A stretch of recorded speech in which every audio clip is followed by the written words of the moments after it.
everyone, and welcome to Random Number Generation here on GDQ Hotfix. This is the show about randomizers and the community members that are behind them. I'm Skybills, your host, and this is episode 103, Tunic Randomizer with Grey Goo Girl. Before we get started here, we have just a few announcements of some pretty important events here on behalf of Games Done Quick coming up. So, as a reminder, join the GDQ Discord and add the Hotfix role where you can keep tabs on upcoming events, talk with staff and showrunners, and more. Use !Discord in Twitch chat for more information. And something that Grey Goo Girl and I are involved in, GDQ is next. All women in femme speedrunning event Flame Fatale returns this Sunday, August 18th through the 25th. Use !FF in Twitch chat to check out the schedule and let us know what you're looking forward to the most. And again, we have a couple other events here. We'll talk about one more and then we'll talk about another one as we get closer to break. GDQ is going to PAX West from August 30th through September 2nd. The schedule's now out. Use !PAX in Twitch chat for more info and let us know what you're excited to see. But what I want to know from y'all is, what are you excited to see for Flame Fatale? Grey Goo Girl, it is so awesome to have you on the show. Welcome. Thank you so much. I'm so happy to be here. Yeah, this is my first time seeing Tunic Randomizer. We were talking about this in the pre-show, and I remember Grey telling me, Grey was like, Sky, I'm a little sad that you're going to get this spoiled. And I'm like, oh my gosh, like, I like watching puzzle games, but playing puzzle games, that's a little out of my comfort zone, let alone a randomized version of a puzzle game. I have never seen anything quite like this. So before we get started, what got you into Tunic Randomizer? Like, what was the inspiration there? So I played this game for the first time, it was, I want to say, earlier this year. It kind of bounced off it the first time when I tried to play it, and I decided to go back to it and just kind of fell in love with it. And when I was done, I wanted to do more. So I was like, well, there's a randomizer for it. I'm going to try and learn the rando. And just kind of started doing that, and I've been doing it ever since. And you're no stranger to randomizers, and we'll be talking about this throughout the show, y'all. But Grey is also going to be doing Earthbound PK Scramble in Flame Fatale next week, going to be the first night's finale. So I am super hyped for that. Y'all be sure to tune in for Grey's run. But speaking of Grey's run, we got an awesome run here tonight, 2 runs of Tunic Randomizer. So without further ado, what is this category before we get started? And then please feel free to count down when you are ready. And so this is any percent with sword progression and shuffled abilities. It's kind of a sort of a baseline, easy kind of starter thing you'd start running. Okay, and I'm good for a countdown if you want to give it. All right, I will give it to you then. All right, we are going to get going in 3, 2, 1, go. Good luck and have fun. I'm so excited for this. There we go. All right. So we're just doing the little introduction cinematic. Unfortunately, we can't skip this, but... That's all right. It's cute animal time. Like, I will never, ever, ever be sad to see cute animal time, even if it's in a prologue, if it's in some sort of tutorial, I'm all for it. All right, so first thing we're going to do is talk to this fox over here and find out that an item that's not super consequential is in frog domain, and I don't care about that. So we're going to stop over at this mailbox. That's going to tell us where our first, real progression item is, which it's in the overworld. So it's easily accessible, which is good. So speaking of overworld accessibility and whatnot, did anybody vet the seed? It's always optional here on the show, but I'm curious, did anybody vet this one? I did not vet the seed. I actually generated it about 10 minminutes ago. It should be fine, though. Even the hardest seeds that we'll get out of this shouldn't take us that long. Just because the randomizer has a tendency to open up and then get really quick, especially if we find early stuff like Laurel or other things. So. I'm kind of happy you just gemmed it. I am ready for maximum chaos. All right, so the first thing I'm going to do is grab that. So we just entered a code to get us a free stick of dynamite, and we're going to break these bushes over here. So you normally need a sword to break bushes, but there's a code to get you a single firecracker, and we use that typically to go and get access over here, or to get access to East Forest. So I'm gonna pop up here. I think I have a little bit of cash I picked up as well. Let me check that. Only 50. Wish I had 100, but we don't. We'll also check out the shop and see what's in there. Oh, cool, another 20. So 100 is what you need to buy more firecrackers. Every key item or generated item in here is going to be 300. So let's see what we got. Oh.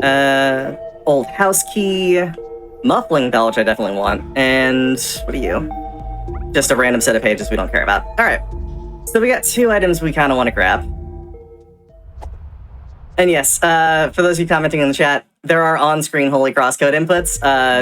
That was added very recently to the randomizer, and it is so nice to have for streaming purposes to show what's happening, instead of me just quietly staring at the screen for a couple seconds. So first of all, that vendor is fun because that vendor looked like a boss to me as someone who's never seen this game before. That vendor is terrifying and also is definitely friend-shaped. Okay, all right, I trust you. I trust you. I just saw that first and go, whoa.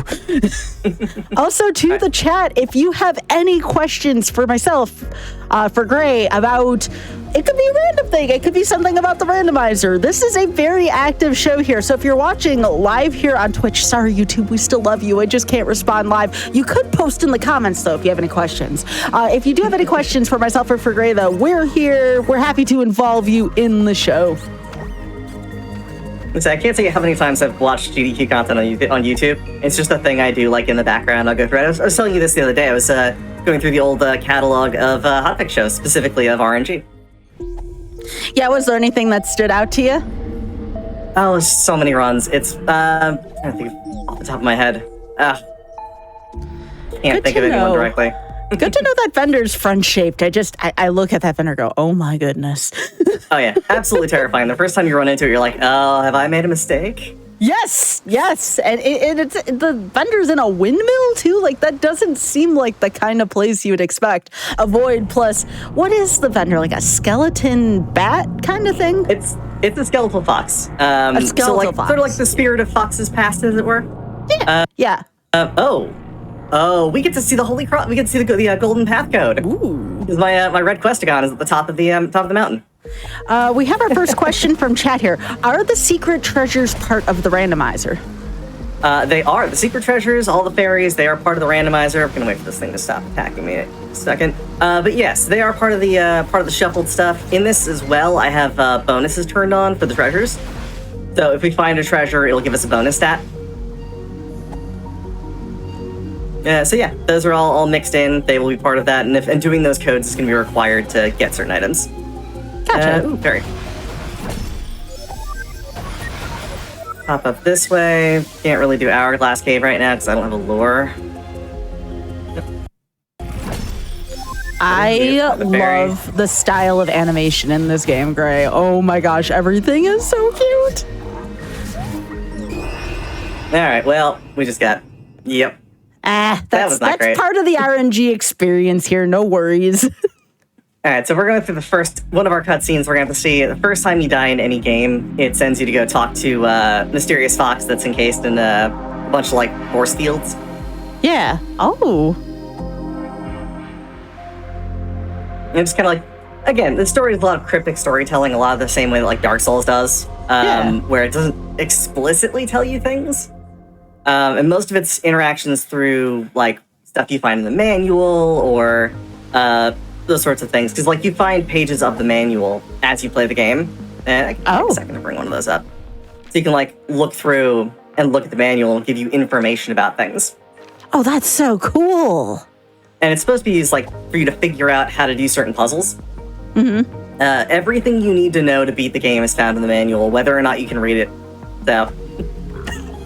We can ask anything. I mean, yeah, within reason. Should breakfast pizza have egg or tomato in the middle? Good luck, have fun. Well, first of all, thank you for the good luck, have fun. That's very nice of you. I don't know. I've never had breakfast pizza before. I am the most plain pizza person ever, with the exception of maybe chicken finger pizza.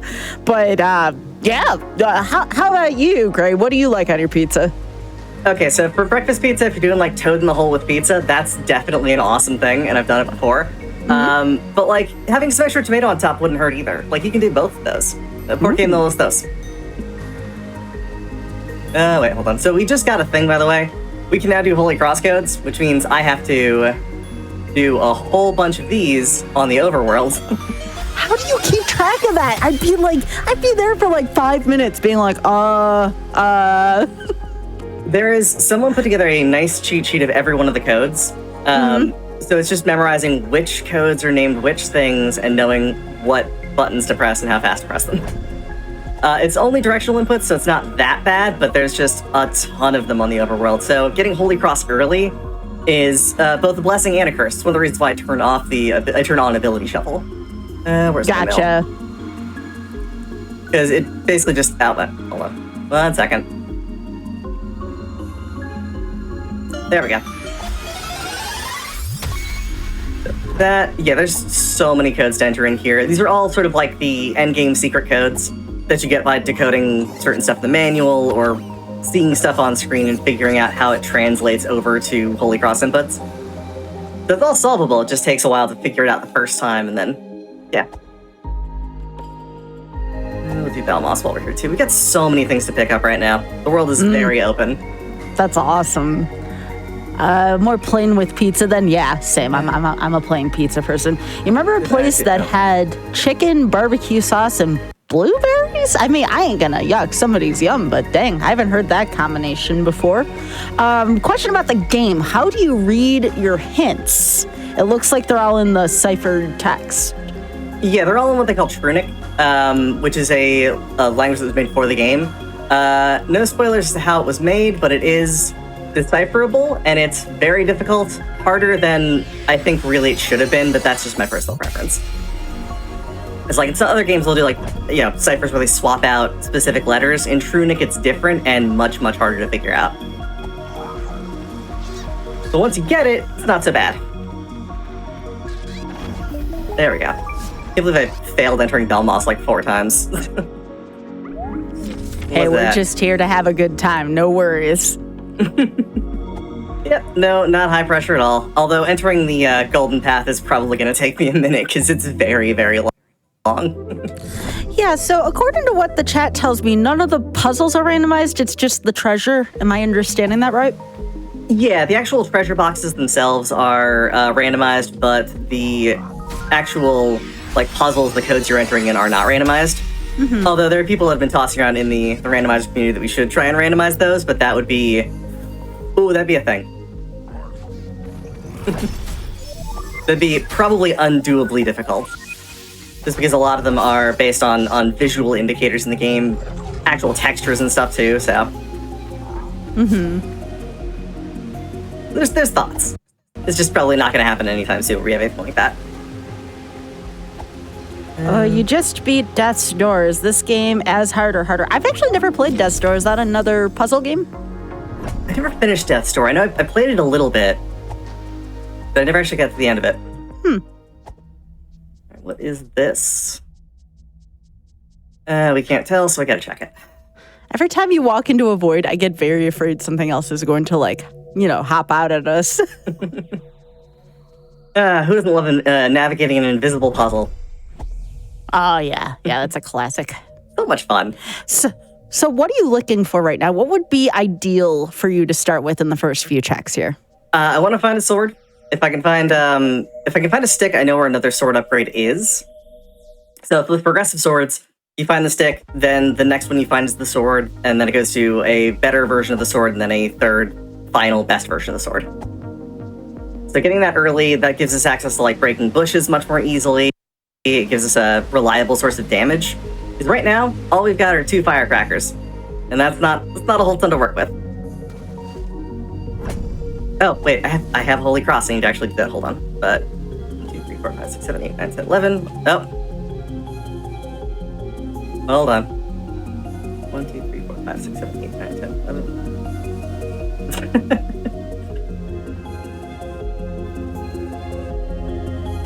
11. That's not entering incorrectly. Hold on. That's a lot of right arrows, yeah.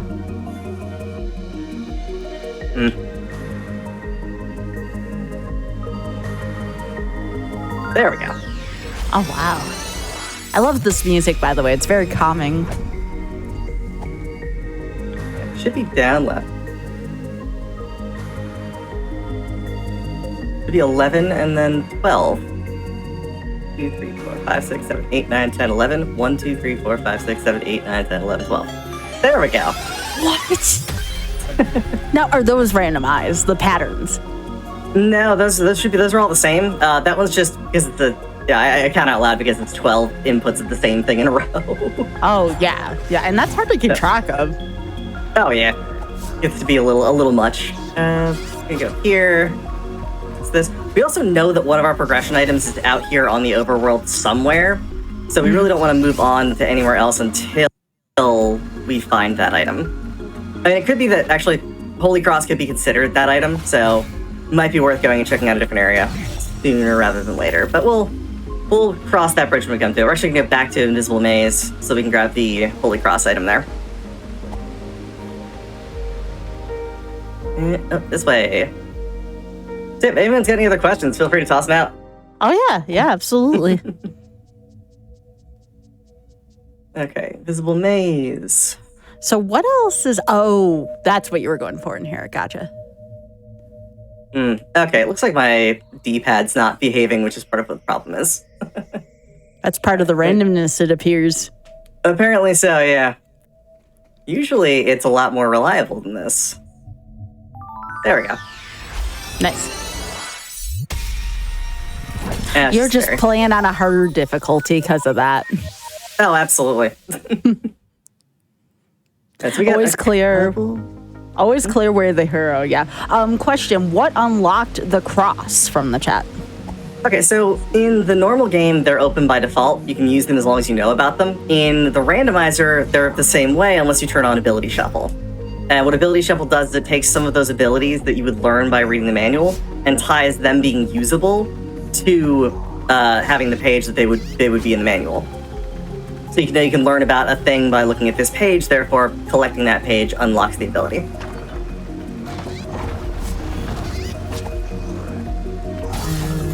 Up this way. Let's go towards East Forest.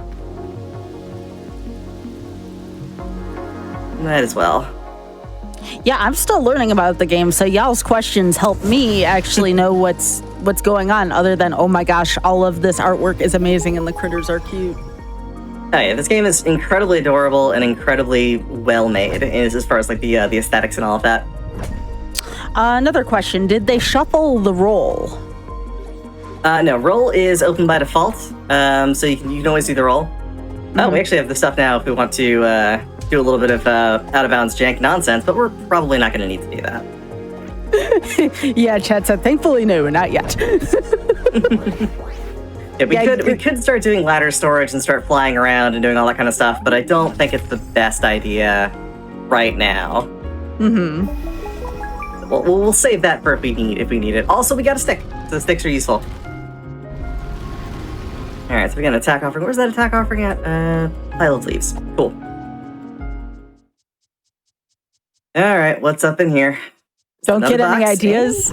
I mean, too late. I mean, from what I can understand about rando devs is it's not a matter of figuring out what should be randomized. It's a matter of should it be randomized? You know, something should. Oh yeah.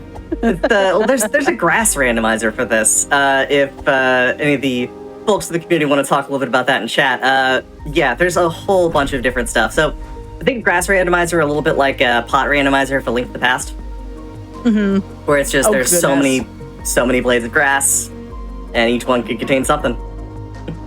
That is a lot of checks. Oh yeah, and it's just grass everywhere. Yeah, the answer to should it be randomized is so often no, but that's then we get fun stuff like the tile rando for Link to the Past.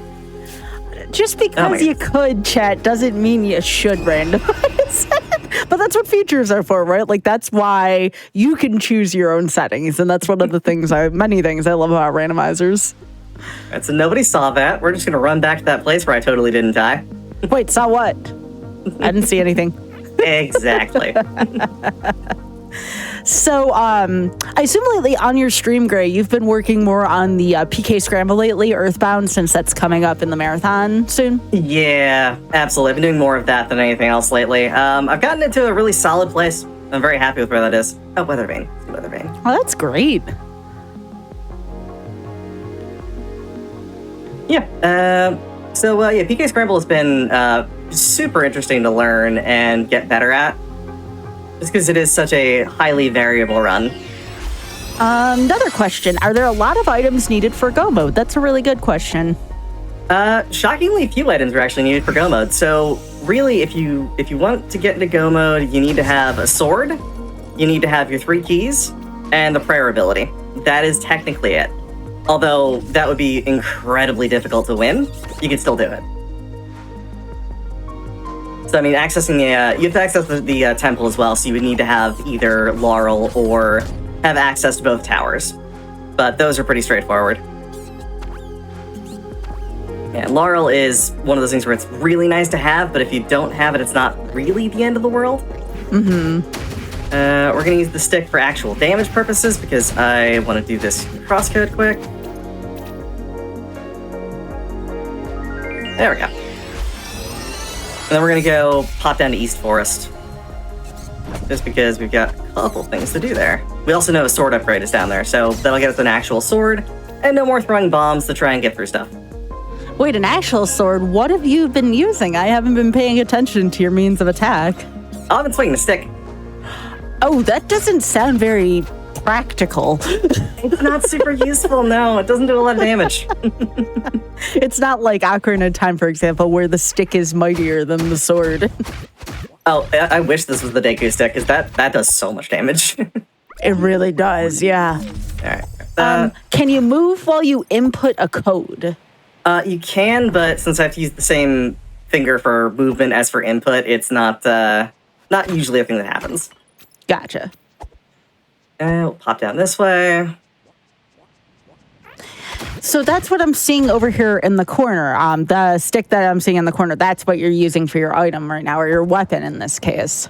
Yep, the top bar is all of my quick access items. So the stick, or when I'm using like bombs or stuff, that'll be up in that corner as well. Mm-hmm. So we got a lure. Can't blow that up because we don't have any bombs. Let's talk to this fox and see what's good. Lure found. Can we hug the lure? What do you mean by hug the lure? Are you talking about that cute critter that's holding the fishing pole? So the lure is basically a fox that you can summon in that will distract enemies. It's basically an identical version of your fox character. Oh my gosh, how many friend-shaped things are in this game? There are quite a few. There are also a lot of really horrifying, terrible things, but oh no, the friend-shaped ones are way better. Yes, I like friend-shaped things in games way better than horrifying things. Yeah, hopefully we won't have to go to Lower Rooted Ziggurat, but if we do, there's some pretty not great stuff down there. You've never seen that hint fox before, really? See, this is one of the things. You never know what you're going to find on this show. Let's save down here. Really hope the sword is in a kind of accessible location so we don't have to, like, goad a bunch of enemies into breaking bushes for us, but that's starting to look like the way it's going. No, I'm gonna send you all of the good vibes because I know how that is, and I do not want you to have to use the stick any longer than what's necessary. Come on. There's a holy cross. There's a holy cross code to hug the lure. Really? Ooh. I did not know that. That's kind of awesome. I love that. All right, you go over here and break this bush over here. Bring your sword. So that's like a squirrel that's attacking you? It's like I think it's like a chipmunk or something, or it's got horns, so like I don't know, it's something. It's like a squirrel chipmunk thingy. Should be able to steal the sword from it. That's a good sword. Come on, get closer. Oh my goodness, I'm getting nervous. There we go. Oh my gosh, I don't know how you did that. There's lots of dodging. Yeah, so much dodging. That's putting it lightly. That's really awesome. You did all that with a stick. Oh yeah. Once you start getting good at doing some of the combat in this, like I probably could have done that better with the shielding as well, but I don't use the shield as much as I could. Yep. What am I doing? That's what I want to do. So you can actually hold up the shield and block stuff. It's super useful for a bunch of things, but specifically for preventing damage, it's great. And you can also parry stuff as well. What's this say? We've already got this item, so this is just Southeast Cross Room. Yeah, so if the candle's lit, it means we've already gotten the item. And there's a Holy Cross code here, so we'll do that. I just keep thinking about that. I don't think crosscode, I think like DDR code. Oh yeah, I love the fact that it looks like DDR stuff, and that was, like you said, recently added, which is fantastic. Yeah. It's so much fun. Alright, so that's all the ones we can grab there right now. I might have to get some fire bombs. Wait, what? The code is on the physical plush? Wait, really? That's so adorable. I did not know that. I have the plush. Yeah, it says it's on a piece of merch, the plush fox. Oh, that's awesome. That's adorable. So That wait, is so cool. do you get to keep that item that you got? But okay, that's good. That's good. Yeah, so if you're low on health, you can go to pick up an item, and if you die, that's okay because you get to keep it. Yeah, so I have a thing called no chest interruption turned on, which means that if I get hit while I'm opening a chest, it still counts as being opened. You can turn that off, and a lot of races will require that to be off. But oh god, that's I like to keep it on terrifying. just because it's just faster. That is not front shaped. Those are spiders. Oh my gosh. No. Those are spiders. Yeah, arachnophobia warning for anybody. If you don't like spiders, this is not a great place for you. Heck yeah. Oh, wait a second. You just got a gun in a spider zone. Oh yeah. Go Teach Fox. these spiders a lesson. That's right. Yeah, see, that is not front shaped. That was terrifying. Yeah, they just come out of nowhere too. They try to trick you. That gun though is going to be super useful. Saves us a lot of time. It can break bushes. It can do a bunch of stuff. We don't have any berries, the spiders were guarding the gun. That's iconic. Okay, so we're just gonna beat these guys up a little bit.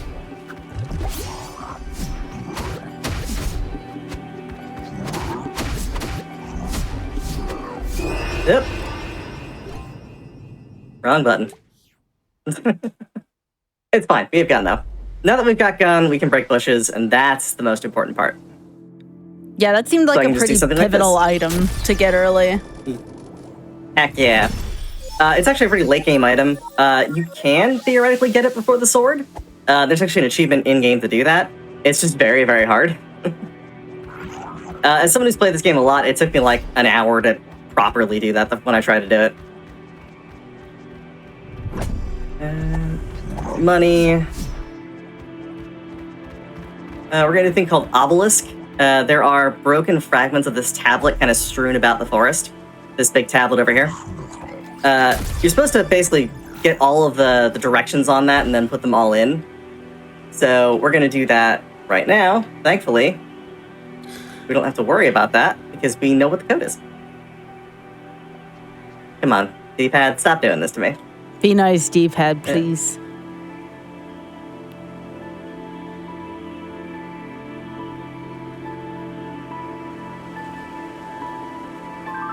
There we go. Yo. We're also doing much slower than I tend to go, just so I don't have to do codes more than once. Nah, I getcha. Heck yeah. Alright, so Ice Bolt is not required, but it is incredibly nice to have. It allows us to do the speedrunner strat for the boss fight at the end. So what Ice Bolt does is there are two items, one called the Wand and one called the Magic Dagger. If you use them at the same time, if the inputs go in at the same frame, it will basically treat your regular wand cast as though it were made of ice and freeze stuff. Which might not sound super useful, but it turns out that is kind of game-breaking when you combine it with the speedrunner code that was built specifically for the speedrunning community that lets it cost 1 MP. So when they first released the Ice Bolt, it only cost 1 MP to use, and it really broke the game, so they kind of wanted to pull that back a little bit. And in turn, doing so, they didn't want to ruin the speedrun, so they gave us an option to still do that. Ice Bolt does give us, in fact, one check. That is correct. Once we have Orb and Wand and Dagger and Ice Bolt, we can get one chest that's down here in Forest. Okay, so that was not important. Still want that other sword. Hopefully we find it soon. Wait, you have a gun and you still want a sword? I don't know. That gun seems pretty powerful in this game. Gun's great, but there's substantially limited magic, so I can only fire it twice before I need to fill up again. I didn't realize that that's a trade-off. The only major trade-off is the fact that it does require a lot of magic to use. Definitely gonna have to try out Tunic Rando. Absolutely. Gray, do you play Tunic Rando on your stream? Here, let me give y'all Gray's Twitch right there. Oh yeah, I play Tunic Rando on there a lot. I do all sorts of randomizers. It's primarily what I run. So it's everything from Super Metroid Rando to PK Scramble. I do Jets of Time, which is also another really fun RPG rando. Yeah, that sort of thing. So it's all just usually randomizer content, some variety content. What you're saying is you have plenty of things to submit for the show. Got it. Oh, absolutely, yeah. I ran Jets of Time for Hotfix right after Frost, which was a whole lot of fun. If you haven't seen that, it's a Chrono Trigger rando, and it's really, really well designed. A lot of fun. Also, yeah, if you want to plug the website for that as well, can the community post links in chat or no? Yes, but we can either do that on the break when you have it, right after we get back when you do your second category, and then we can make sure we do that if you want to, that way. Perfect, yeah, we'll toss out a link to the Tunic Rando community, specifically the webpage they've got for it. Yeah, that would be great. Just because it's good instructions for how to get it set up, because it's not the easiest thing to set up at first, but it is a lot of fun once you get it set up. Forest Dance. So, are there beginning settings for this? How accessible is the rando for someone who's maybe only played through the game once or twice? There are beginners. They're basically, the beginner settings are to start with a sword, because that means you don't have to worry about push logic. So we can start with the regular level 1 sword, and then turning off ability shuffle so that you can do prayer and Holy Cross right away. That way you can get a lot of checks open early on. It teaches you some of the basics. You'll be more equipped going into later parts of the game. We're gonna fight this guy with a stick. Not ideal. So I think I'm gonna save my gun for this and probably grab ice bombs. Because even if I can't kill him, I can freeze him. And then I can run by him. So what is this boss? This boss looks like, again, these look like some kind of squirrel, badger, chipmunk kind of hybrid or something. Yeah, this is just a larger version of them called the Guard Captain. And Guard Captain is kind of a jerk. Yeah, I gathered that. Cute, but I don't know if I would call this boss friend-shaped. This boss looks kind of fierce. Okay, we're gonna just open the door while they're frozen. Wait, what? You can do that? Yep. No way. Although, I could also do that. We're not saving... Chat, as much as I love animals, I don't think we're saving many animals in this randomizer. Yeah, I didn't have to, but... they were being mean. They deserved it.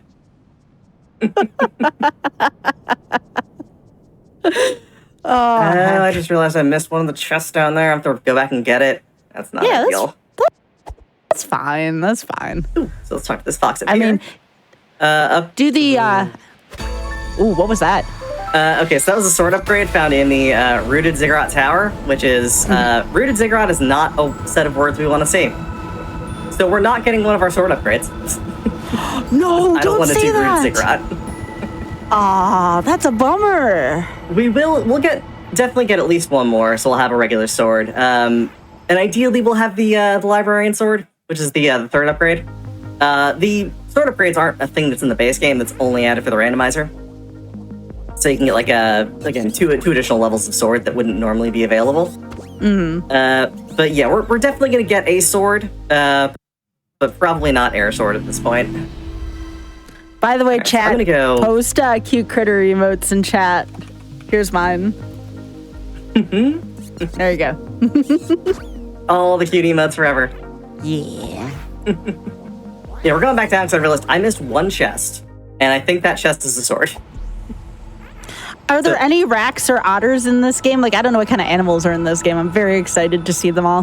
No raccoons that I know of. There are mice. There are those little blobby things.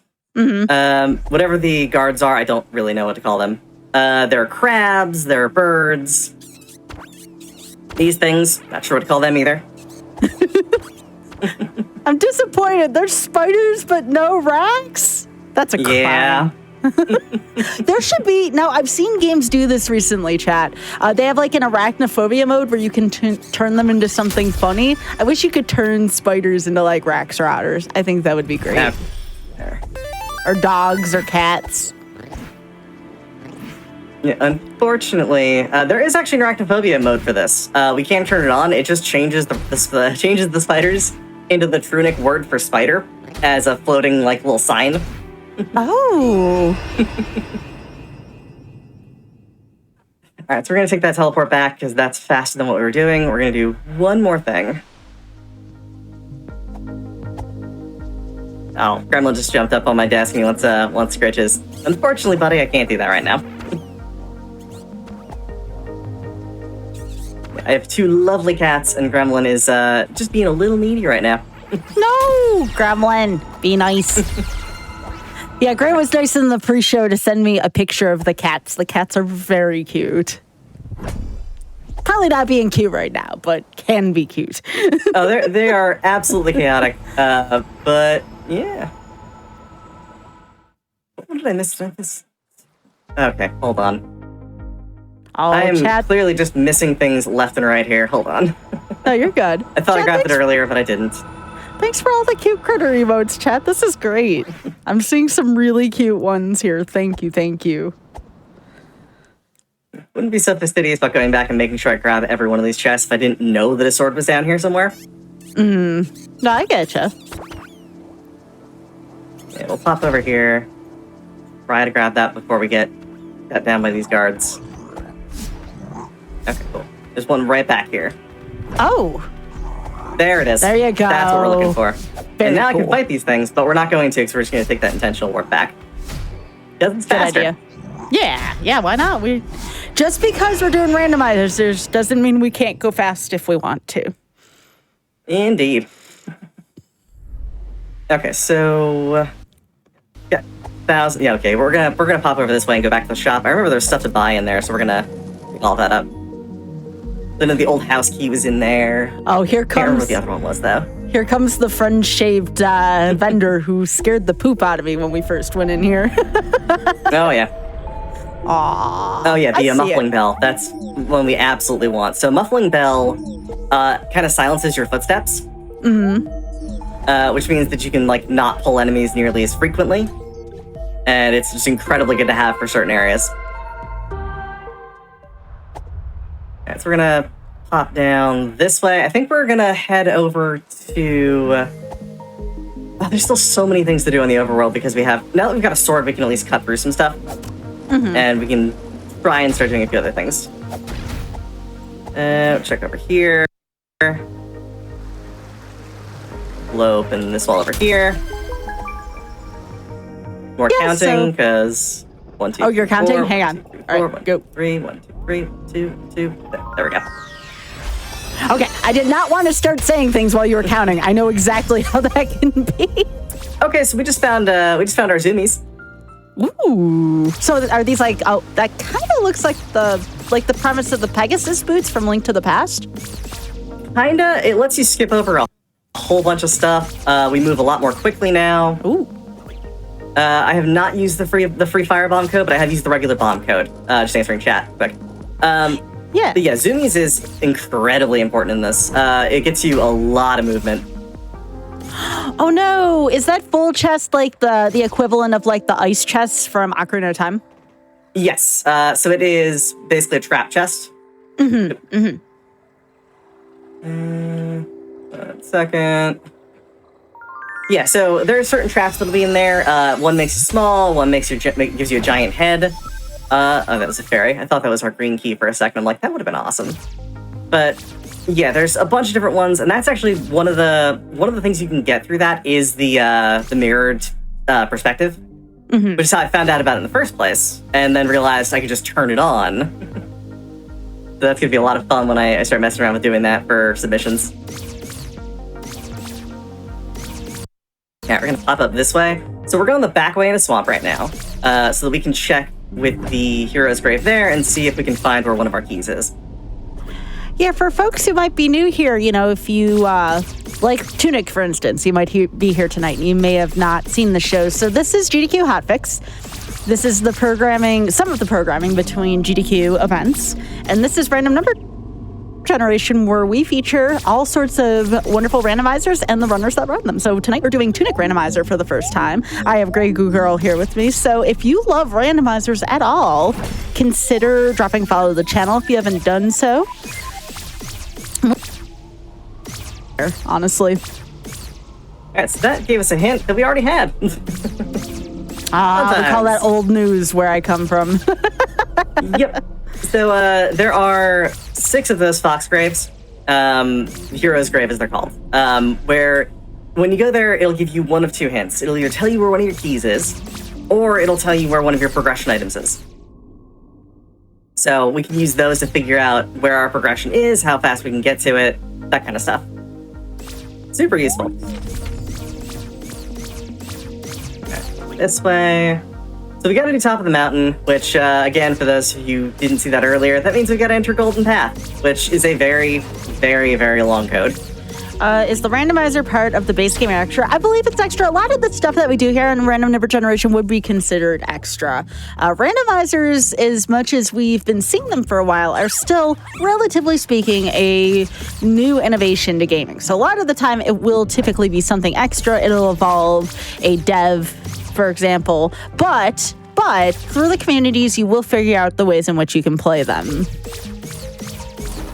Oh yeah, and it's well documented. This community, there is a fantastic community around this. Again, we'll drop a link to the website after the break.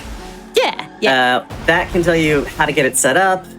Uses a thing called DepNX, which is designed to work with Unity. So basically, just a sort of external thing that works with the game. It's absolutely fantastic. Well, and one of the best things about randomizers is you play the base game and you think to yourself, oh, the game's over. I do this a lot where I don't finish playing games on purpose, so I feel like the game's never over. But with randomizers, the game never has to be over. There's always different and new creative ways to play and innovate on the base game. Okay. Ooh.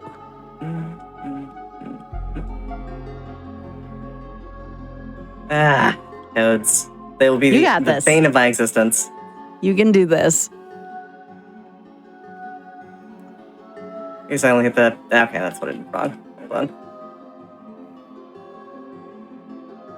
There we go. This is my least favorite one to do because it's just so far out of the way. I know, I get that. We're going to quit the title screen and go back in because I don't want to run out of that. A very speedrunner thing to do with this. I love seeing that. I love seeing the different ways in which you can use the save and quit, death warping. Like, that's always like a really neat way to see how that gets mixed into how you approach a randomizer. Oh yeah, absolutely. And like, there's so many of those sorts of things with this particular rando in general, where the speedrunner strats really do make so much of the later portions of the game easier. And also, too, if you enjoy speedruns, randomizer runs, challenge runs, we're going to have a ton of that here on Games Done Quick next week. We have an event coming up called Flame Fatale. The Fatale events are currently bi-yearly. And myself and Grey Goo Girl will both be playing a run. Grey Goo Girl will be playing PK Scramble, and I will be playing the Mario All-Star Shuffler. So be sure to check that out next week, y'all. Yeah, that shuffler is incredible. You do an amazing job with that. Thank you. I really appreciate that.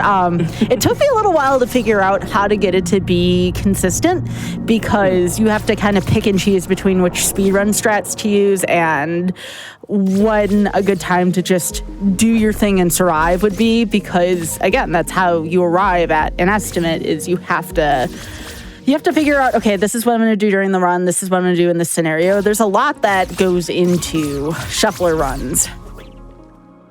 Oh yeah, and with specifically like with shufflers and randomizers as well, getting consistent is like the key to everything for submissions. Forest Grave Path, Path of the Hero. All right, we don't have that path.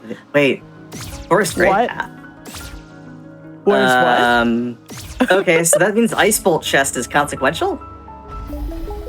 Should be interesting. Not a thing I've seen in quite some time. It has happened before, but you know. Not for a while. Shield and Overworld, we already got that. Oh, heck yeah, that's our attack relic. So, at the end of the game, you have to fight the air. And the air kind of separates you from all of your power-ups. And you have to get these relics in order to get them back. In the air fight, if you don't have a relic, you get base stats rather than what you've earned throughout the run. So, getting the attack relic is incredibly important if you want to do any strat that doesn't involve, like, heavily cheesing that fight. Thankfully, we've got that. I love the zoom fox. It's so cute. Zoomies. Such zoomies. Yeah. Alright, we're gonna go grab this. Ooh. There's another one of the secret treasures. Drop that little shortcut there, pop up here. So this is basically just clearing West Garden as it comes. We can go and access, I think, most of these, but not all of them. You need zoomies for most of them. There's one that requires... Oh, and that's mirrored. So the entire... Did that say you are? Like, am I reading that right? Yeah, because it mirrors the text as well. Oh, okay. So... Yeah, I can do this. It's just... Oof. It's just oof. It's just oof. I feel that one. Alright, let's get some more of this MP so we can use our gun again. Normally I'd run back and just sort of use a save point or something to get rid of this, but it's really not that bad. Not to the point where I really need to do that. Oh, are those like little gators? They are. I love gators. Okay, you might not love them right now, but I love them. They're so cute. I'm sorry. I gushed over them, and they were like, tasty. I couldn't help it. They're so cute. They are adorable. All right, so we're gonna get back to West Garden real quick. I didn't grab the save there, and I probably should have. Although, while we're here, we're gonna open this old house key. Nice. But yeah, so right now we're just looking for keys. It's mostly just gonna be doing checks and entering codes. So, yeah. This one. There's also stuff on the overworld I still haven't gotten to because we've just been going and doing a lot of stuff sort of in order. Specifically, there's like a couple checks up here that were open really early that I still haven't done.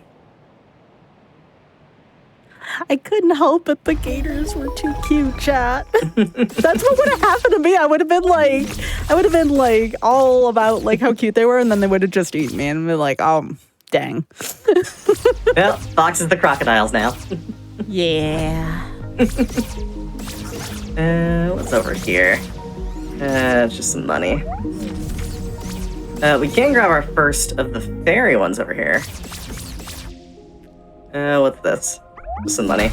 No, it's a giant head. Okay. Oh. How long does that last? That lasts until I go to a save spot or I transition the map. Okay. So what does that do? It's just a big head mode. Oh. So like if you played any like old like N64 games back when it was like super common to have codes to like make giant heads or like all that kind of stuff, that was just a throwback to that. Oh, that's funny. We're gonna use that to bypass that. We're gonna hit this tower real quick. Yes, we can. And we're gonna go grab a couple more of these quick checks.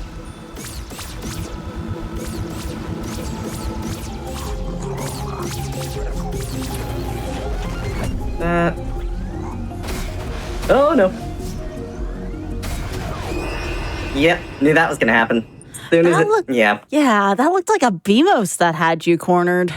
Yeah, I ran out of stam, so I couldn't jump over to it and shoot it. So I don't really need to, now that I know what's over there. Oh, and that was another reverse trap. Yeah. Whenever you say that, I think of Yu-Gi-Oh! That's what I wanted to do the last time. There you go. Nice. Yeah, okay, we're gonna pop down into well. I'm not gonna do well just yet, but I am gonna just get rid of this reverse.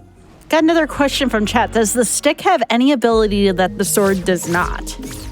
No. Stick is just a worse version of the sword. There's no major benefit to it. The stick is literally a stick, then. Yep, you can hit stuff with it. It does a lot less damage than the sword. I don't think what else. So it can activate certain things, like the towers can be activated with it, but you can't really use it to break bushes, that kind of stuff. All the things you would normally use the sword for. So it's just a less good version of the sword. Okay, we're gonna pop around here. There's a few other things to grab over here. Because Overworld just has 4 billion checks. They're all very densely packed. Again, it's one of the reasons why I like having ability shuffle on, so that we don't have like all of this front-loaded Overworld. Someone finding said the Holy Cross early was a thing. there are some bosses that cannot take damage from the stick. I see. Yes, like the West Garden robot thingy that I should know the name of, but I don't. You actually just can't do damage with it. So it's important to have the sword for a lot of the checks at the end, just so you can get past certain bosses. But in all reality, with the way this is set up, we don't actually have a lot of bosses we need to do. You can set it up that it requires you to kill all the bosses, but it's just not one that I tend to have turned on. Where's Guard Patrol? There we go.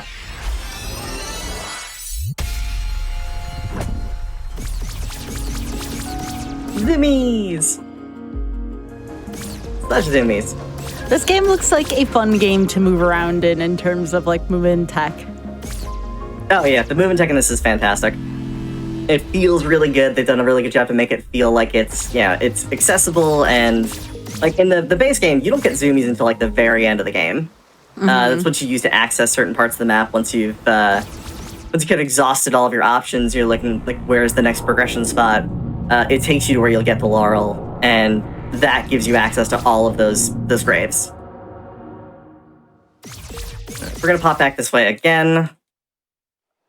There are, again, chests I just didn't open. I forgot to grab this one as well. Yeah. I can see why the stamina meter is so important. You use that to zoom around and also to fight with, so you have to manage that pretty carefully. Yep, and there are times when I'm not the best at doing that. No, that's understandable. Like, there's like layers to that. Hi, gators. Bye, gators. Whoa! I was not expecting gators. that. Aw, that's okay. I'm sorry. You didn't deserve it, but you kind of deserved it. That was payback for earlier. Yeah, what I'd really love to find right now, because we are relying so heavily on the gun, is a card called Ashen. I think it's called Ashen Flask. I think. Yeah. But yeah, it's lets us use our potions instead of for health. We can use them for MP, which means that I can just fire the gun more often, substantially more often.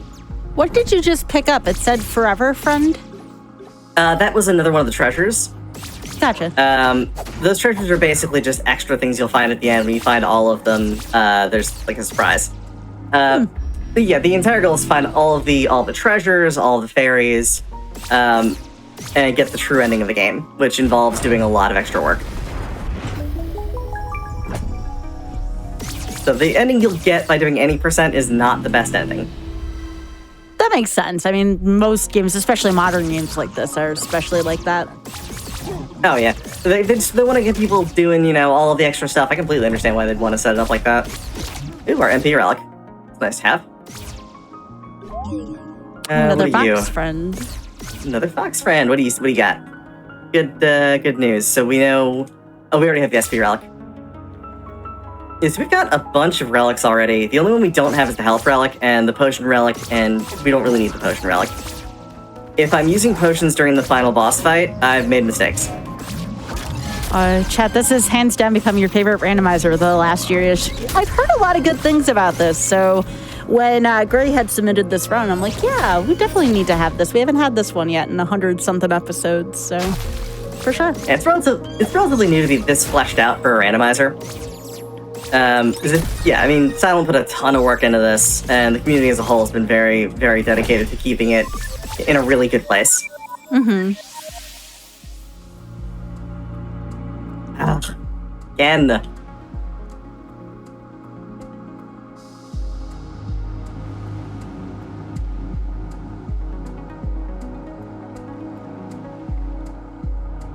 There we go.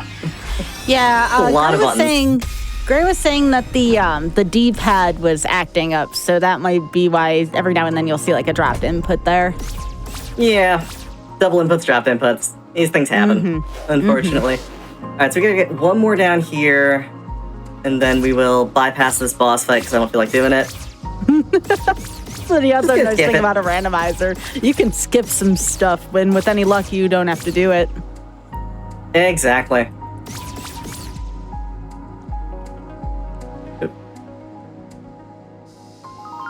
That was just good old-fashioned, I entered the wrong button. If I had $1 for every time I did something like that. More firecrackers. We don't necessarily need, but I'm not going to say no to.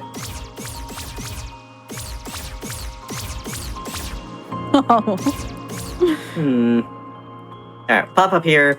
Normally there's like a little like robot thingy with a gun that we have to fight over here.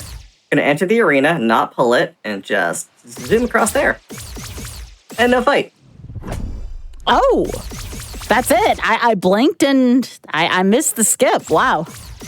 Yep, just jump straight across. You can only do it with Laurel, but it's always fun to kind of bypass that. Come on. You can do it. Fox, I believe in you. There we go. I got this one over here. Oh. We're on fire. No. Fox on the edge. Oh, goodness. Alright, so pop over this way again.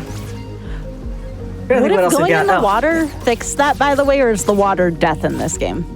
There is no way to enter that water. There is some water you can stand in. I do believe it will put out fire, so... Nice. That water is inaccessible. There's stuff in Atoll that we can use for that. Mm-hmm. Okay, down this way. Someone in chat put a rendition of the "This is fine" emote. That's so good. I love it. Oh, we can go see the other place where our friendly skeletal fox is. Ooh. We're going to the... Is there a name for that fox, by the way? Skeletal merchant, I think. Yeah. Actually, yeah. So if you're in chat, and feel free to toss out the actual name. I think it's either the dead merchant or skeletal merchant. This is the other spot where he's at. That's not actually a shop. Friend. Spoopy friend.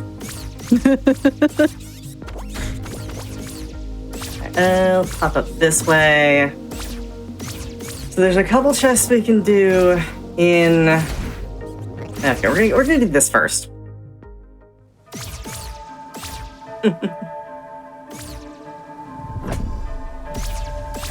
Alright, so there's that. There's one more box over here, and then we're gonna go and do a few... We're gonna skip over doing an area because we don't actually have the stuff to do it. I can do it with Dark Logic, but I also don't want to do Dark Logic because Dark Logic is never fun. Is that skeleton's name actually Steve? I do not know that, but I do know that he's a friend. He is friendo.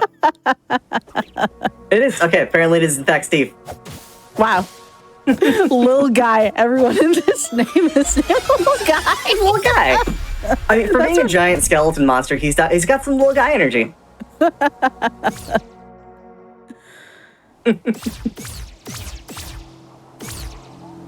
Alright, so let's pop over here and grab these. See if they're useful. Not exactly. Alright, what's this over here? Cathedral is path to the hero. I'm seeing all of the things I don't want to see tonight. Seeing Are they like meme we're seeing items? Cathedral. Are there meme items or luxury items or just items in places you don't want them to be? Path of the hero items are required.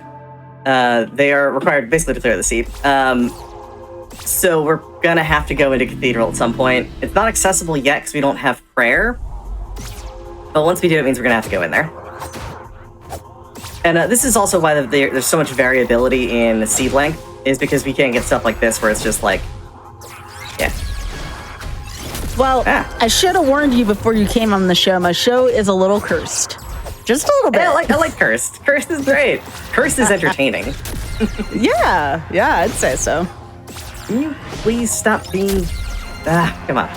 Stop guarding your candelabra. Shield. Candelabra. There we go. Gotta get in there. Oop. There we go. Yeah, for a lot of these, I just do sight read on the actual puzzle, because I can't be bothered to remember them. When you said sight read, all I could think of is music, like sight reading music. Yeah, and I use it more in the terms of like the Kaiser community, where they go into the situation and kind of figure it out on the fly. Yeah. I could memorize those codes, but I just... Yeah. No, Can't seem to make myself do it. There's no need for that. I always tell folks to play games in the ways they want to play them, and I don't think I'd want to memorize all that. I think I'd just want to go put in the inputs on the fly myself. Yeah, we're gonna pop down here. So technically, I think this is all... Yeah, this is all in logic. There's only one check that isn't in logic down here. From coming out of this direction. So I might go grab that out of logic check. But we'll see how that is. Richard says a lot of curse sometimes, in my opinion, not just a little curse. Well, yeah, I mean, that's the way randomizers be. Okay, so we're in this sort of like dark caverny place. Yeah, that's terrifying. Hit that, turn that on, even though we don't need it. Grab this, and then we're gonna go, and we're just gonna kind of run around this way. This should take us over to, yeah, underneath this waterfall area. I do not like just seeing the eyes from the spiders. That is, I do not like this. Huh? Yeah, this is genuinely terrifying. It's awful. Yeah, I do not like this. Whew. Getting chills. Can't actually target them when I'm also under... Actually taking up.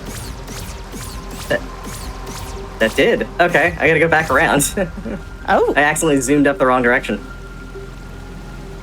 The randomizer should randomize the Holy Cross puzzles. I mean, I'm sure at some point that'll probably be a thing if I were to guess. That would be incredibly cursed. Well, we were just talking about cursed things. Oh yeah, like the fact is, it's possible. The problem is conveying the information. If it was just jumbling them, like there was a way you could say like, oh, it'll say garden path, so you know it's this particular one, or it'll say like a guardhouse, that kind of thing. Yeah. But unfortunately, there's nothing really to do that right now. Okay, so that was all of under the fortress. We can now skip that. We still can't do some of these because we don't have prayer yet, which is unfortunate. Deeply unfortunate. This dungeon looks very difficult to navigate, Gray. I mean, you're in the dark a lot of the time. You had to worry about enemies that may or may not be able to reach. I mean, this seems really difficult. Yeah, this area is one of the later areas, sort of like mid-game. Yeah. And normally you have the lantern, which makes that area down there completely navigable. We just don't because randomizers. Yeah, no, that comes with the territory for sure. Secret Legend. That was the original code name for the game. And it's actually still the name of the executable. It's really cool. I'm gonna grab this. Your money. Your money, and that's all. So we only have a couple more checks to do in this area, and we can access them out this way. No, we actually need to go around up through here. No. Back this way. And up. And around.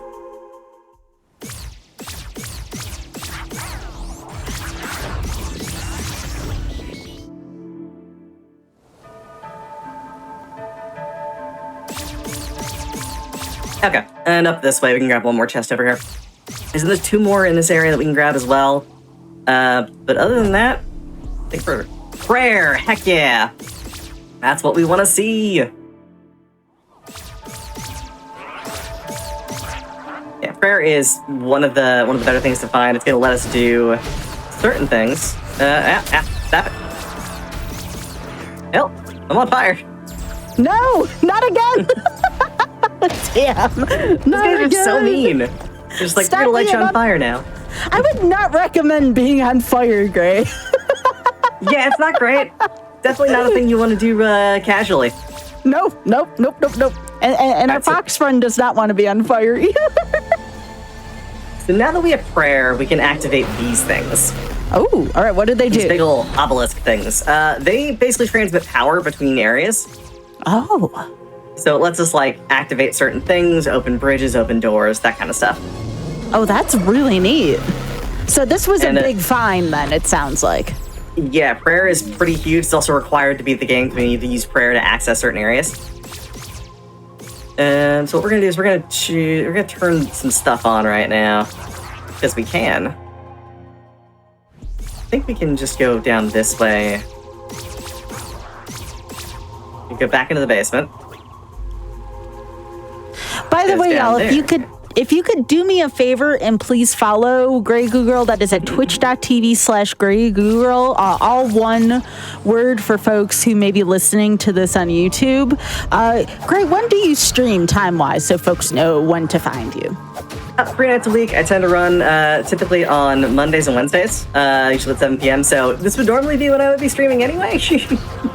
I try not to compete so much, but like, I also run on Sundays at like usually about 10 a.m. Usually just for like 4 or 5 hours. That's awesome. I do like the morning slot, so if I had the opportunity to do it during the week, I definitely would. But unfortunately, I got the whole like day job thing, which you know.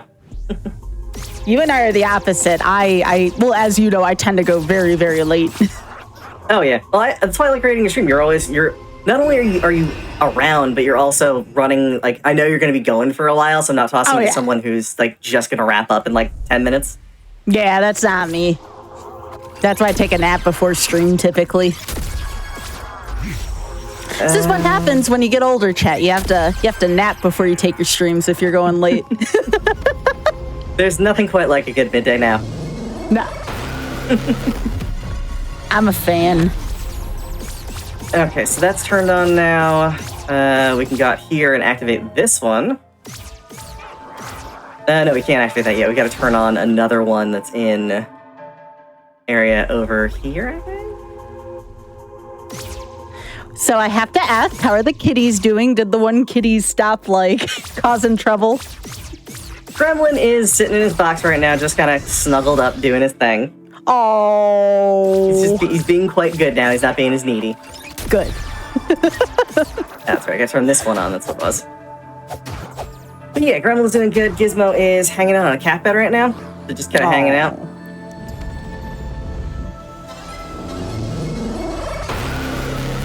Okay, that's activated now. We don't necessarily have to activate these, but I am going to see what the boss down here has. Yeah, why not? Like, I'm not going to fight the boss because, you know, it's the boss and he's kind of a pain in the butt. Oh, we do need to go back this way, though, and take a look at the fox graves. So I mentioned before that the end of the game requires you to go back to all of these. If you pray on these fox shrines, it takes you to a completely different area, where each one of them will give you access to an item. Normally, these are your relics that you use. Inverted ash, that's the one. That's the one I was looking for earlier. We'll swap that out. Swap that in. That lets us use MP instead of healing from our potions. But yeah, it'll just show us like a handful of items we can get by going to each one of those. Looks like the most important one right now is there's a card slot. which actually isn't all that important because we've got 3 and 3 is more than enough. Yeah, so there's nothing super vital in that area, which is nice to know.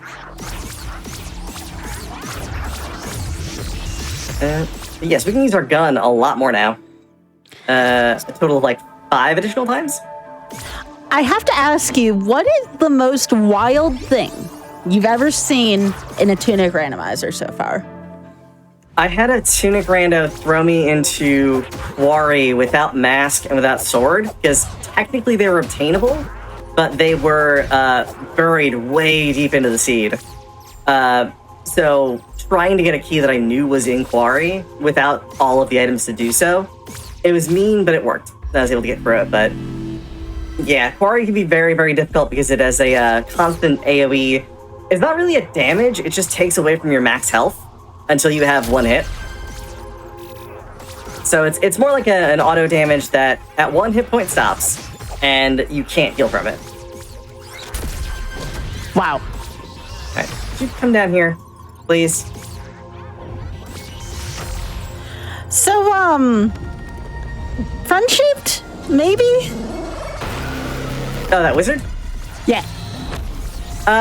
I wish you were friend-shaped, but no, he likes to just throw spells at us and be kind of mean. Oh, so it's a whiz robe. Gotcha. Yeah. So it does this like AoE area, this like area attack thing, and it does a pretty substantial amount of damage when it hits. I wanted to like this friend, but no, friend is not friend-shaped. I really like the design, but yeah, definitely not what I would call friend-shaped. Nope. No. Then again, though, the gators try to kill you, and I consider the gators still one of the most friend-shaped things in this game so far. They're just like gator heads with little legs.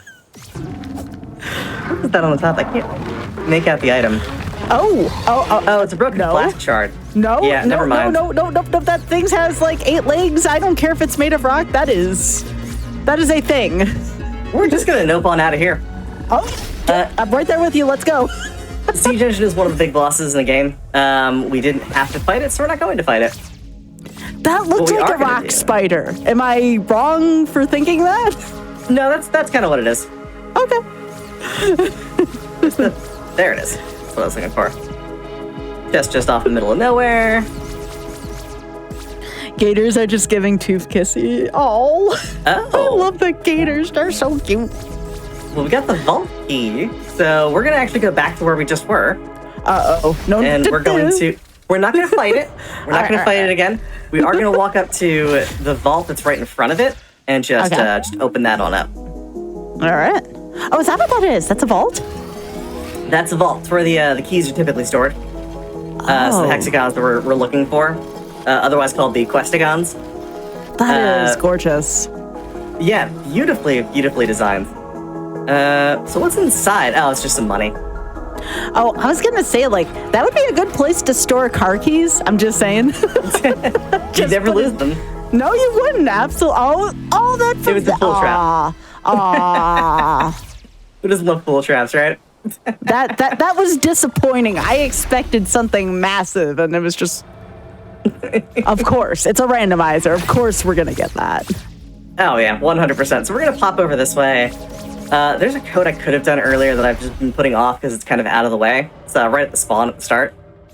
So we'll do that right here. Yeah, the codes are way more tolerable when I don't have to constantly do them. Mm-hmm. And we're on fire again. No! Stop setting that box on fire! I'm not trying, it's just happening. Blame the traps. Yeah. Right, so we're gonna pop over. We're gonna go to Atoll because we haven't done anything in Atoll yet, and there's a lot to do. And we can also access the library there as well, which is where one of the other bosses is. Now that we have prayer, we can do all that. A ruins type area, this looks like? Yep, ruined Atoll. It's basically just like there was something here, and now it's just this like really weird, dilapidated ruins. Oh my gosh! What are these friends in the cloaks? They look like almost like a lizard. They're frogs. Okay, that's wonderful. I love frogs. Yep, they actually live down in Frog Domain, which is attached to this area. Mm-hmm. I try to avoid Frog Domains. It's kind of just sort of in there and it's out of the way. It's also got a really long loading time. Yeah. Which is entirely graphics card dependent. And not necessarily that a better graphics card makes it load faster.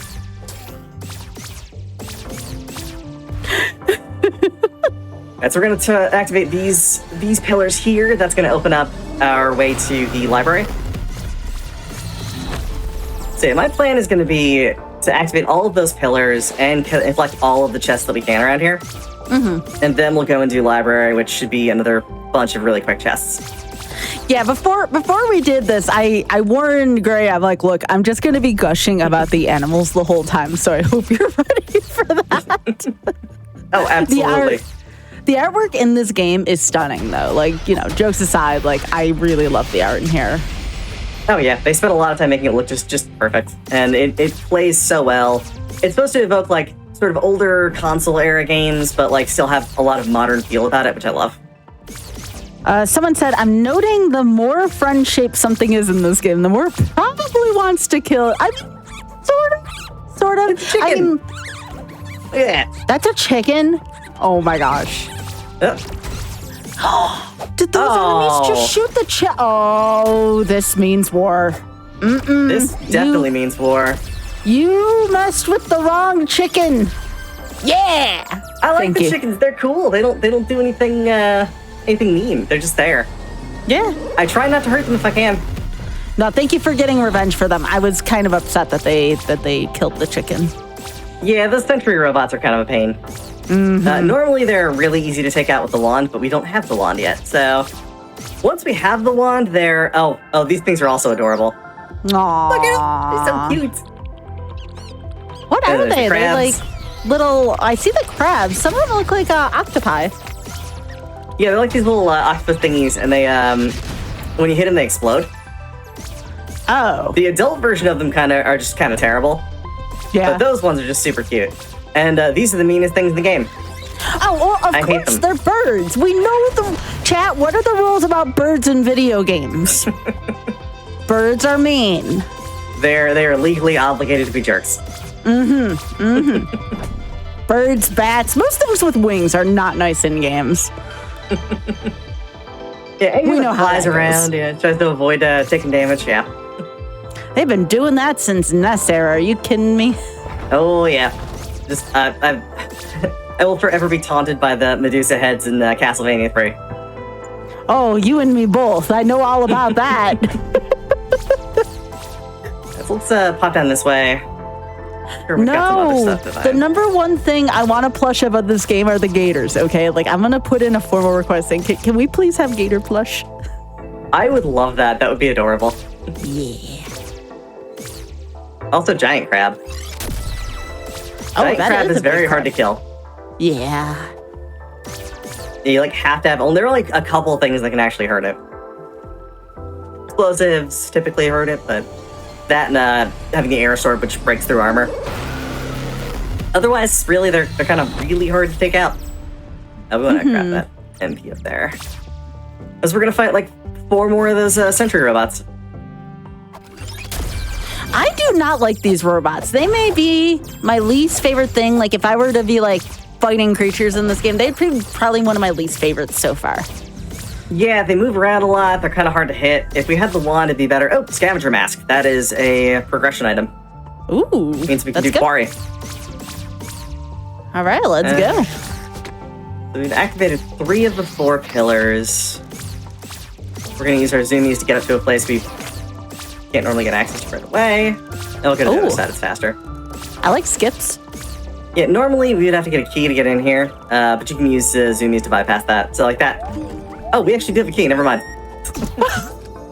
We had a key, so we're going to use the key. That works too. You know, just, you don't have to knock the door down. You just use the key. Exactly.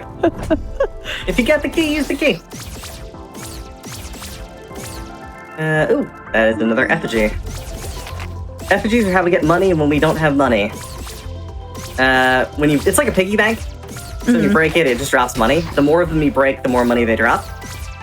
They're also adorable, and I hate breaking them, but sometimes you have to. Yeah.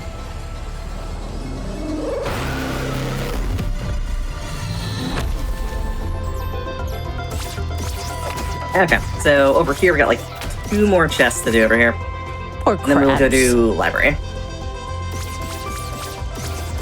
Wait, when you opened up that, it sounded like the music changed. Am I just hearing things? Now all of them are activated, I believe the music picks up a little bit, tempo picks up. Oh, that's neat. Because now we got all of these statues in the middle that are enabled. Huh, I must have clipped out of bounds for a There's second a there. bird guarding that chest up there. Yeah, Yeah, get out of here, bird. we're done with you. We're done with your sass, bird. That's right. This is what I was trying to access before. I was having trouble getting on the platform for it. Okay, we got actually one more over here that we're gonna activate. I forgot to grab that earlier. Because it's kind of out of the way. Hey, stop it. Crabs will be their own undoing. They apparently decided to hit that thing and kill it. So I didn't actually have to do that, which is nice. Okay, that's everything an asshole. Okay, thank you, Crab, for being pinchy. Their pinchiness was the death of me.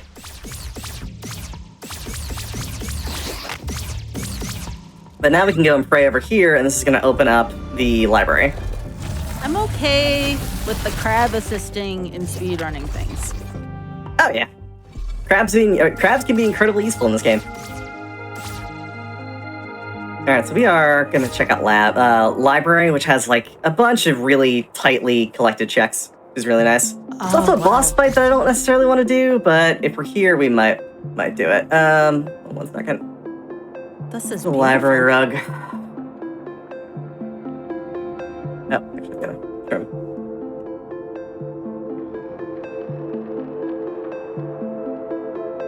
This is another long code. Oh, we got it first try. Louder echo. Frog domain has our blue key, so we are going to see frog domain. Ooh. So we know where red key is, we know where blue key is. We know we have to do cathedral. So we're gonna visit a whole lot of stuff this run. What's our current time, by the way? Let me take a look. We're about 119. Yeah, so this is gonna run probably run long. Which fine. again, one of the reasons why we set up the way we did. Yep, exactly. Yeah, no worries here. We knew that this was going to be the longer of the two, and that's why, like you said, that's why we set up stuff. All right, big head mode and reverse. Not going to deal with that. All right, so we're going to grab these. Question from the chat: was that the input display part of the rando? I don't remember that in the original. Yeah, the Holy Cross DDR is part of the randomizer. So yeah, just the whole like showing the arrows. It's a nice visual representation of things, which I really love. We didn't grab the item that was down there in the. I'm trying to decide if I want to actually fight the librarian, but I don't see a reason for it at this point. So we're gonna pass the librarian until we actually have a reason to fight him. Oh, I did want to remind you real quick, if I can just read something on behalf of GDQ, Gray. Sure. I do want to remind you all again that your subs, Prime Gaming subs, gift subs, and bits shared on the GDQ Twitch channel help support Games Done Quick Hotfix. If you're enjoying watching speedruns, consider subscribing to the channel again. Everything there would be appreciated. So just as a reminder, thank you all for your contributions, and thanks for being here for chilling with us. Appreciate it. Heck yeah. Heck yeah. And also, too, just saying, if you do sub, you'll be able to get access to those wonderful faith emotes for the Fatal event next week. I love those faith emotes. There we go. Oh yeah, those emotes are amazing. Mm-hmm. I think it's so much use in the Fatal server as well. More frog friends. More frog friends, yeah. So this is the frog domain. We're going down there where it's going to be a bunch of our frog buddies. They're all a little bloodthirsty, and we might have to hurt a couple of them, but unfortunately, that's how it goes. As you go, boom. I mean, That was good timing. It was self-defense. It was clearly self-defense. He was coming right for me. Just like that turret. Oh, yeah. Alright, so we're gonna just check out what's down here. We know the blue key is down here. Should be great, 'cause that'll be our first collected questagon.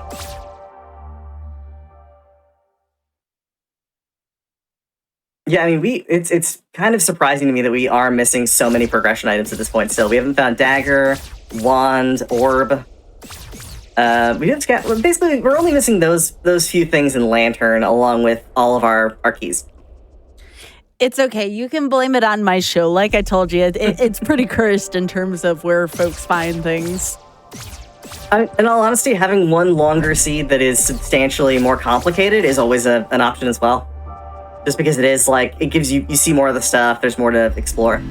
Oh, yeah. And again, no stress here. This is just, this is very comfortable, very fun. And as long as you're having a good time, because I know sometimes seeds can produce the not fun times. As long as you're having a good time, that's what matters most. Oh, I love cursed seeds. I really do. I mean, that's where I thrive, is when, like, when things start going wrong, but in a way that's entertaining. Yeah. And it's like some of the other Super Metroid seeds I've run, where it's just like everything goes wrong. Seen it happen a couple times. So the one I did for, I think it was for Flame 23. There were some things there that went not so great, but it was fun. Oh, I feel that, especially with randomizers. Oh yeah. This just turned into kind of my niche. I'm really happy with the fact that there are so many randomizers out there, and a lot of them are really approachable.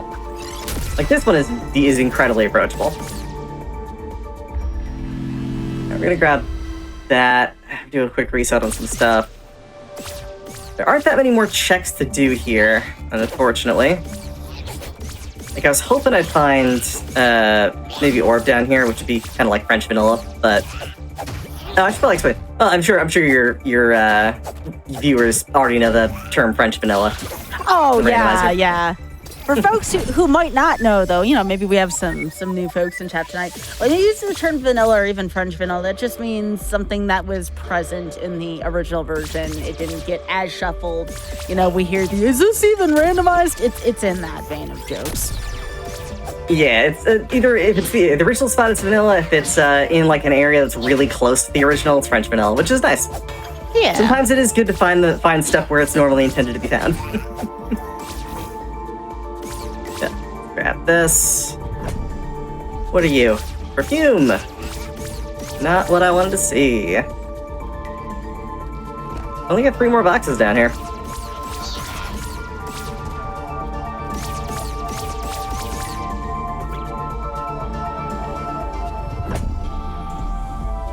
And got our hourglass. This is going to be our key, I think. No, the key is on the altar down below. Ooh. And that guy just ushered in his own doom.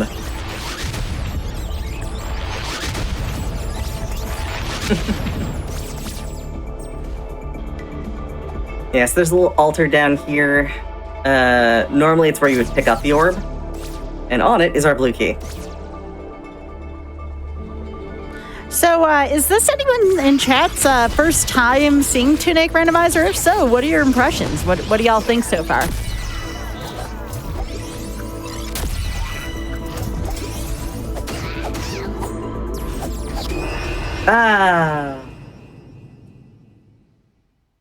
That sucks.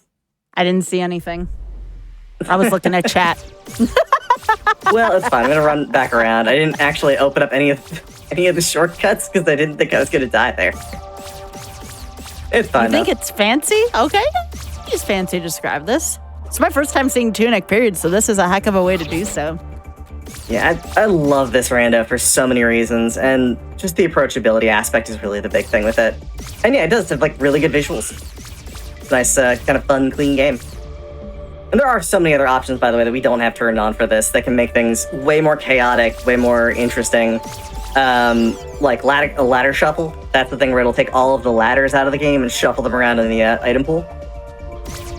They added like an entrance randomizer. There's also like the grass randomizer, which is just the next level of absurdity. There we go. played this game once, this could make a replay interesting. Yeah, that's one of the ways in which I encourage folks to revisit games that they've enjoyed is to try the randomizer. This game has a randomizer. You know how many games out there have randomizers? Y'all, if you have to ask, there's likely a randomizer behind it. There are so many randomizers out there.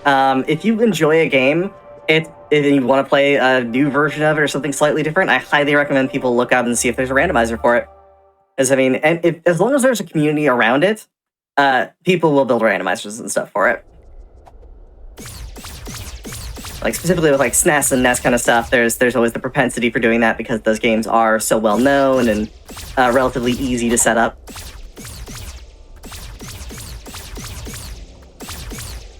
Yep. One of my first impressions to this is there's so many cute things that I would not want to destroy. Yeah, it's probably the hardest part. Definitely. But we also have to protect the fox, so. Yep, Fox is key. Also, the Fox is the best name I've ever seen for a character in any game. It's just known as the Ruin Seeker. Oh. Which, I mean, doesn't sound good, but, like, it's the Fox. Fox seeks ruin. I can see that.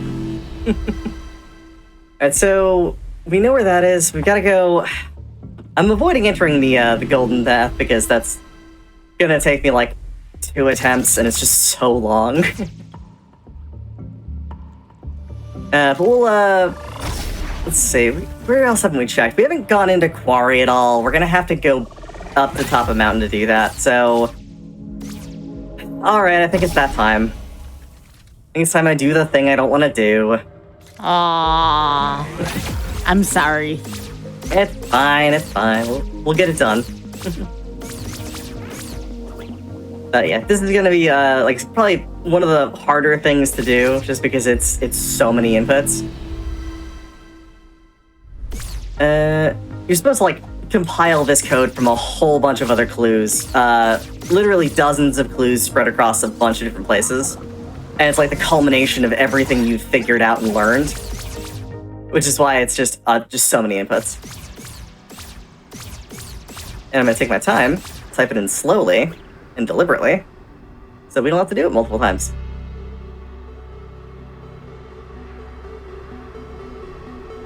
Alright, here's the top of the mountain. Fairy. Alright, here I go.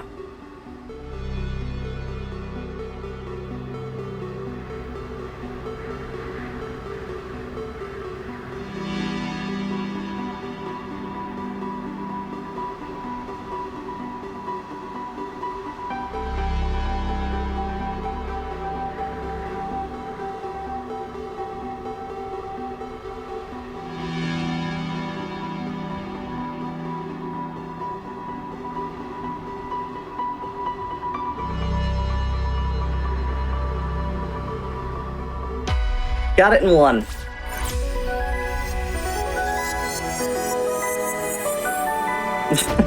Ooh. Yeah, that was Listen to that that fanfare.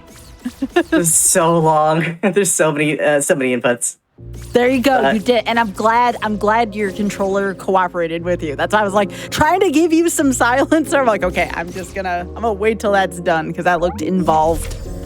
I will say I've only had to do that once or twice in Seeds. Like, top of the mountain is not typically one that's drawn for important stuff. Mm-hmm. But in this case, we legitimately had to do it.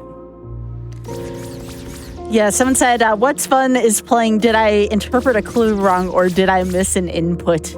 Yeah. Yeah. I get that. Absolutely. That's that particular code because it is just so long. The first time you go through it, it's just so hard to do. You nailed it, though. You gamed there, Gray. I am so happy. I was dreading that. I'm like, how many times am I going to have to try and enter this code? Alright, so we're going to pop over here. We're going to check. This should give us where our last key is. Mm.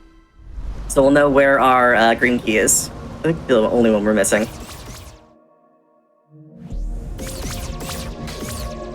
And we've got most of the stuff that we can probably... Once we get that key, we will be able to just sort of, like, either go straight and do that, or we might have to get some stuff to get it. Oh, knew that was going to happen, but it's fine. Yeah, cover page. So, yeah, Saipia pointed something out. The item we got from Snowy Trees just now was the cover page, which is the item you get from the top of the mountain. So, it was like the very next check was the item you would normally get.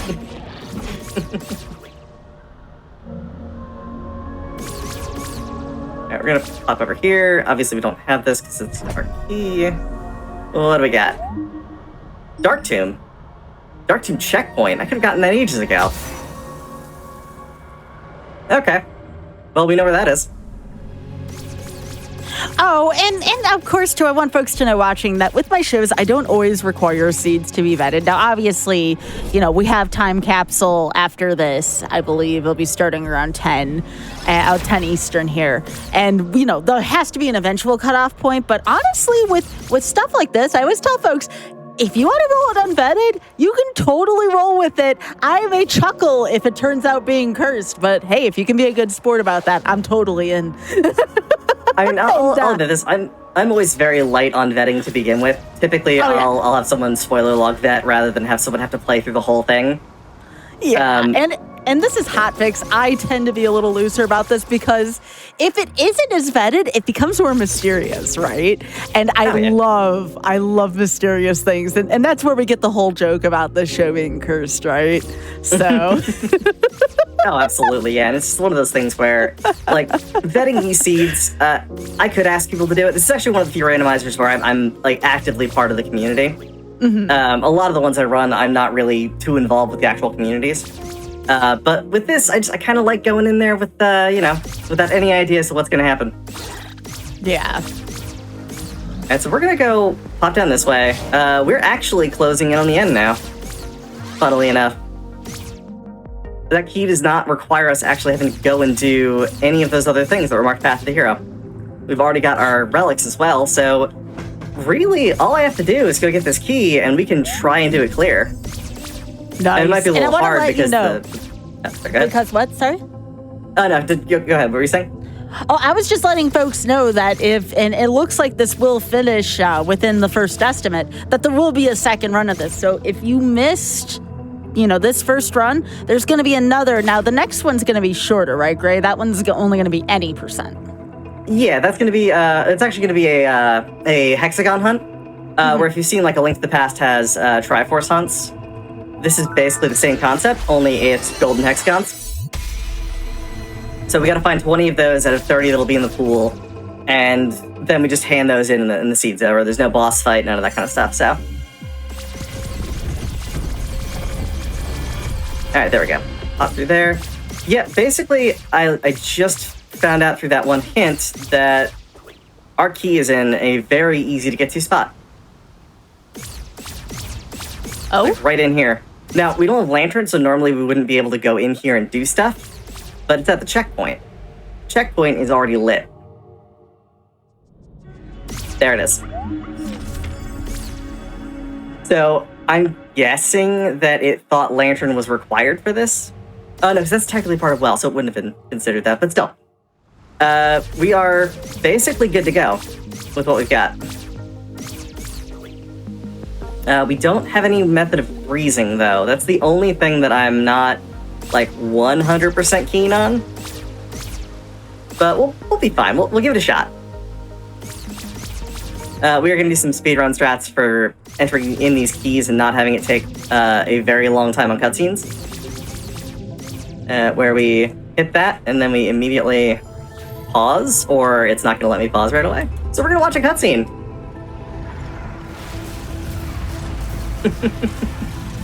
I mean, there's nothing wrong with that. That gives your hands a break.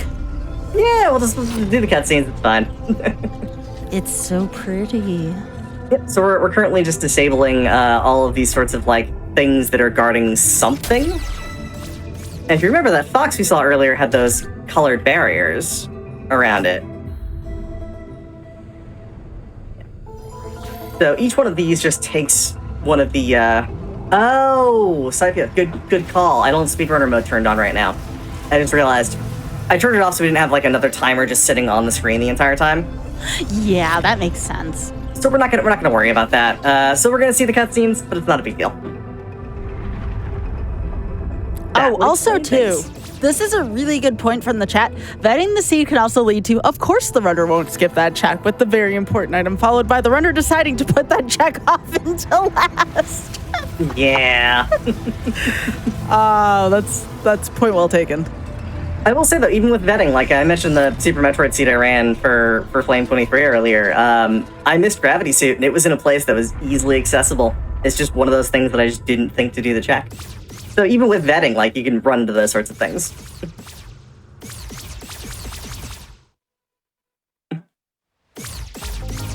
Okay, so we're gonna grab ourselves a save right here. I'm gonna try and do this fight. I haven't done Vanilla Air in a hot minute, where I'm actually, like, trying to do the fight regularly. Actually, I gotta stop by the thing real quick. I wanna make sure I've got all of my purchased upgrades. Those.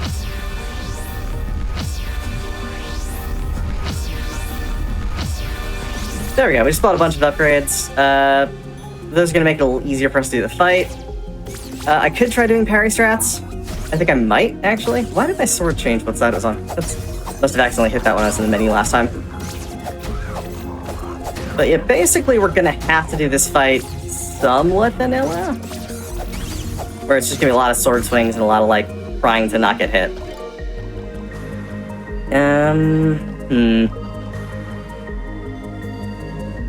Do glass cannon. Bad idea, but we're going to do it. Did somebody say bad ideas? We're still good on time. I can choose to make some mistakes. Oh, we're excellent on time right now. You are doing great, Gray. I've really enjoyed you doing this. I appreciate you for coming on the show. Oh, of course. It's my pleasure to be here. Love this show, and I love any chance I get to show off randomizers. Always the highlight of my day. Yeah, glass cannon is absolutely terrible. Look at that. But it is bonus damage, so we might as well do it. Oh, things just got real. Dang. Chat says good luck, by the way, Gray. That was a lot of not doing damage. That's okay. I said it late. The good luck is for this time. Yeah. Chat, we have to root on Gray. Send Gray all of your energy. And all the cute critters. Yeah, so we're gonna just do that again.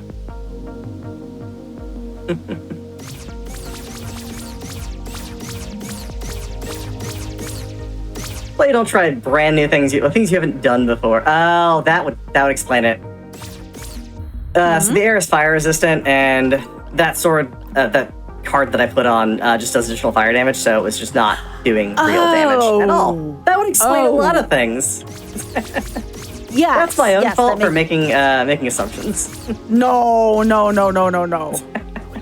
No problem. We're making content here. Yes, we're gonna sit here. Rookie mistakes all around. We're gonna grab peppers. It's that, and we're gonna try this fight once more.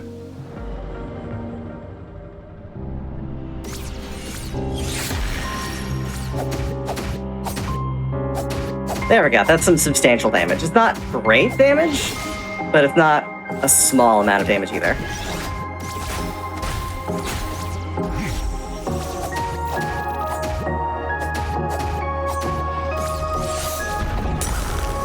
Oh, that was not good. My own ice bomb hit me.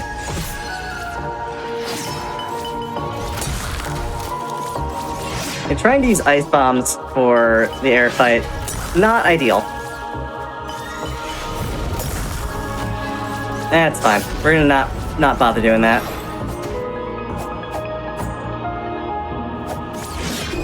Yeah, there we go. Oh, the air fight. It can be a huge pain. Is this the last boss, Greg? Yes, this is the last boss. Gotcha. It's a tough one. Definitely so. Okay, so free knockover. There we go.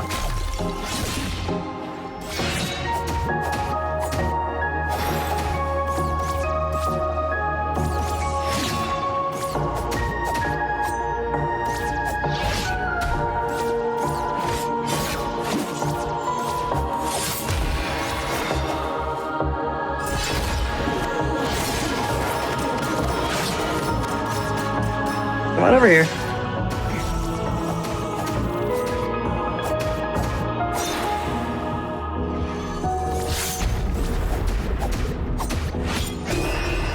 Ah, okay.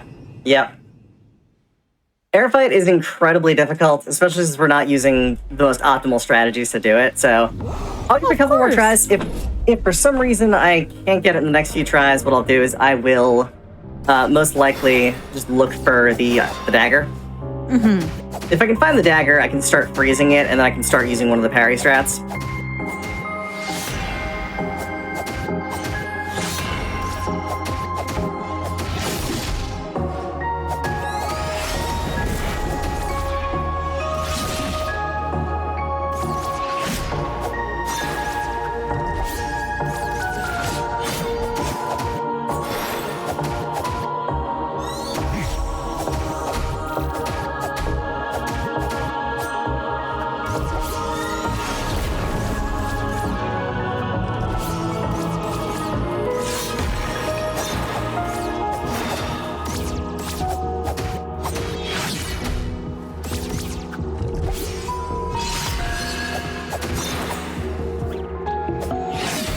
Ah, crap.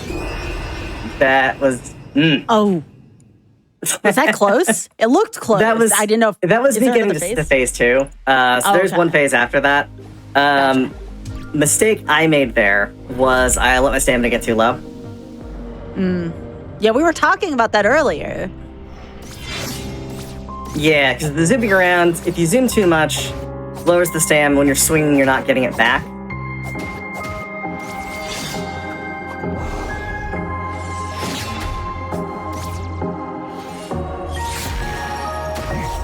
There we go. Get 3 hits in there.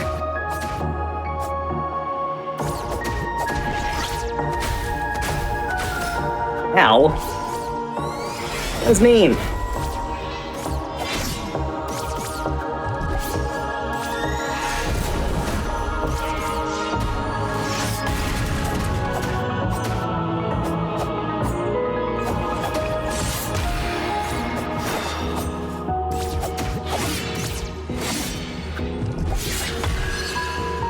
There we go.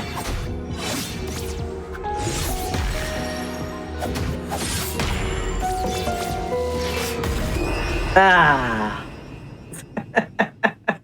I was on the edge of my seat here. This is like, I know that this is tough, but like, these attempts are getting so intense and so good. Oh yeah, and like this fight, again, without using like speedrunner strat or without using some way to reliably freeze, it gets really difficult. We're gonna buy more peppers. I think I've got some spare cash, so we're gonna buy a bunch more. I get to see Friend again. Hello, Friend. There we go. Or more.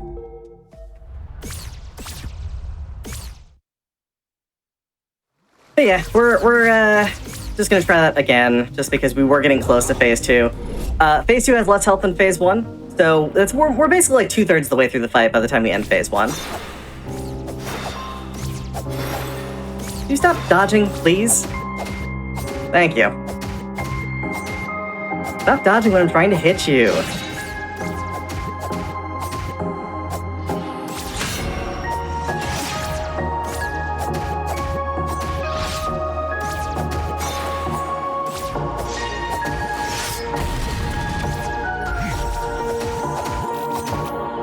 There we go. So far, this attempt is looking pretty good. Not that I'm trying to jinx my own run. Okay. I was gonna say that ain't no commentator's curse. That I get accused of commentator's curse a lot, so it's entirely my own fault. This is where it's showing that I need to rely less on doing the air with the other strategies and start like learning how to do the fight a little bit better without it. I'm still impressed. You're getting way further than I could ever dream of. This is really, really hard. It's a very tough fight. Also, with prog swords too, we would normally have a much stronger sword with a lot more range. But because of where the swords are,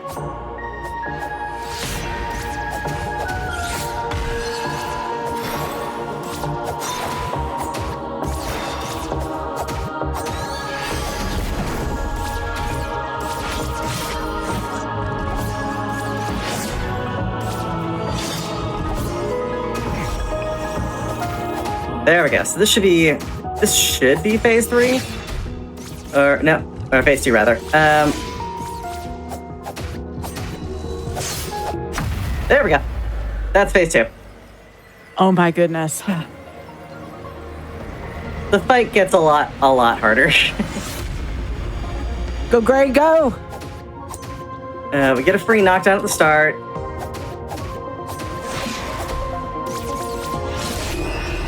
Yeah. Oh my goodness, that is such a Phase hard 2. ending to this game. I cannot, that's the first time I've ever seen that phase. Okay, so Holy I know where there's another. I'm gonna do swamp real quick. I mean, I know I kind of went all in on doing this, but I think it's probably a good idea for us to check what's in Cathedral. Sure. So I know there's one item up there. If it's the dagger, that's gonna be really, really good for us. Chat saying phase 7 will surprise me. Hey, don't spoil it for me. Yeah, it's 2-phase fight. Oh. Yeah. Yeah, that's But yeah, so yeah. Yeah, it's a tough fight. It's one of those things where it's a lot harder than it seems when you've got all the equipment for it. Mm-hmm. Like, trying to do it without can really kind of illustrate the difficulty of it. I'm glad you gave it a few fair attempts, though, because that was neat to see, okay, what happens when you're under-equipped and you're in that fight? Yeah, so we're gonna just try and go through this as fast as possible. Kind of skipping over a lot of the checks that are here.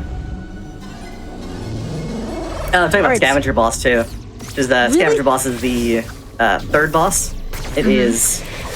Oh, hold on. Put my gun back on. It's gonna be a lot easier to kill a lot of these things with the gun. Really silly question. Where is your health? Oh, health is in the bottom left corner. So there's that little red bar right there. Yeah, that's it. Okay. Yep. We also have defense, which is reducing the amount of damage we take. So it would be better if I had my health relic and we had more health upgrades, but we don't. So kind of where we're at. And there's boxes easily accessible over here. I'm gonna grab real quick.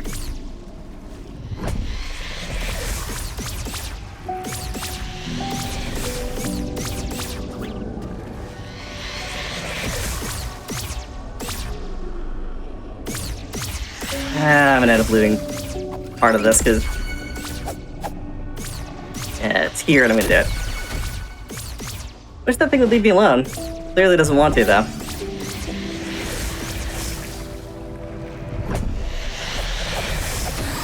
There we go. They're ghosts. They are annoying and they fly around, and they're really hard to keep track of. I mean, it's what you'd expect from a graveyard, right? Oh, yeah. So you said you're looking for a dagger of some kind? Yep. Magic Dagger. It's an item that casts freeze when you use it. It's incredibly useful. It requires a lot of mana to use, but with Aura Gem, which is a thing we can use to increase our shield parry window, we can use that and the Ice Dagger to do a parry strat, where we freeze, we break the freeze, we parry the air, we do a bunch of swings and stabs, and then we repeat the cycle.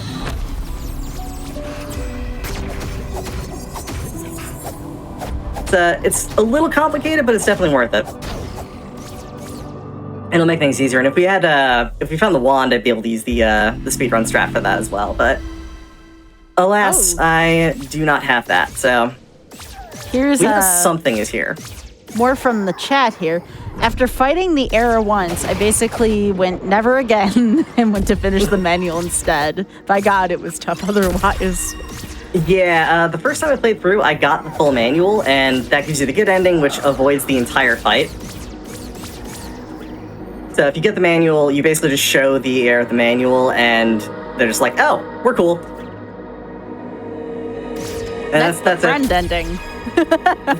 That's this ending. Actually, really, the cutscenes at the end are also fantastic, and I highly recommend anyone who plays through this definitely try and get the best ending. It's well worth it. Alright, so we're gonna pop up here. Take those guys out.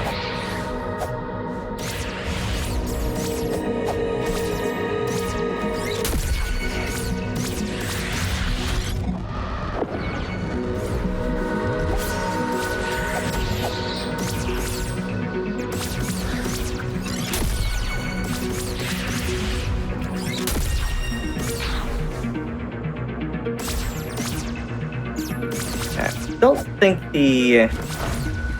open this, hoping that the progression item itself isn't in like Gauntlet, which is the thing at the bottom of this, which is as bad as it sounds.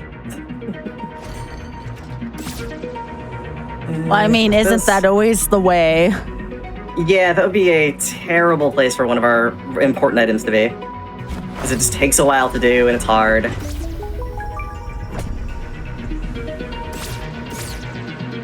Okay.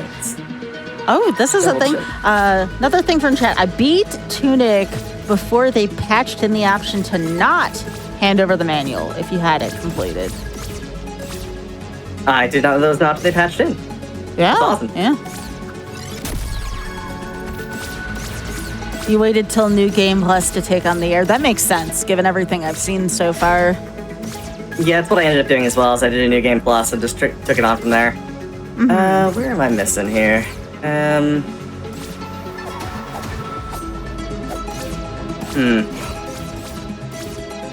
Always these checks. And I so rarely go into this area. There's that box right there I just didn't open. We're gonna check back here as well.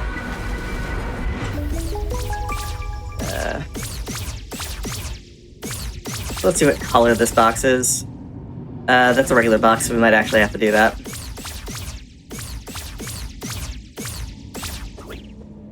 Do it from the outside. Which is where you're supposed to do it from anyway. We have to go around to do that. No, actually, I think we just gotta do it from the front here, so we'll do that. I know there's also another chest I missed in here. Again, it's one of those ones I don't do very often.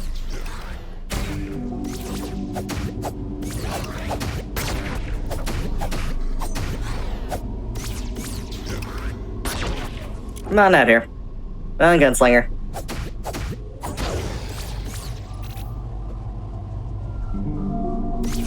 Oh. Little pathway back here. Yeah. Open door from outside, yeah. There's a little section back here, and you're supposed to put a code in. And that code... Hold on.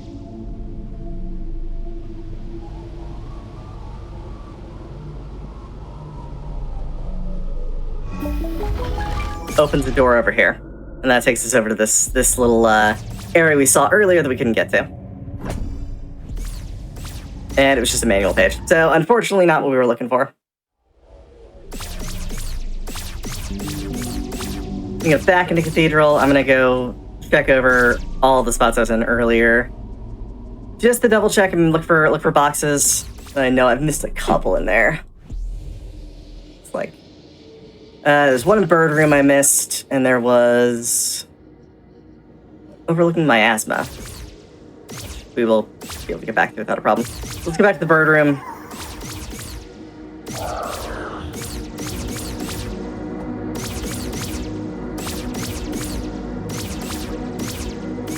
Probably have taken the ladder and it would have been faster, but it's fine.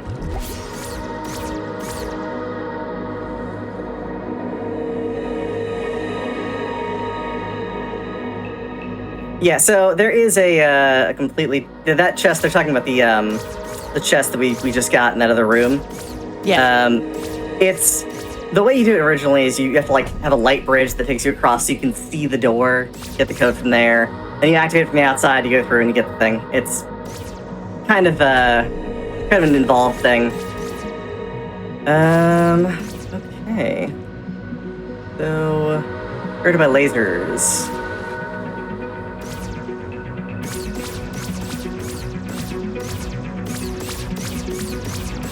Where am I missing I love here? this place. It's so cool looking. Weird and atmospheric, and it's not usually this dark. Usually we have lanterns so we can see stuff. Yeah. Trying to remember where I'm going. I forgot to go over here. That's what I forgot. There's a box in this room. Yeah, there we go. There's our orb. Okay, so that was the path to hero that was up here. Unfortunately, it's not the thing we wanted, but it is an item.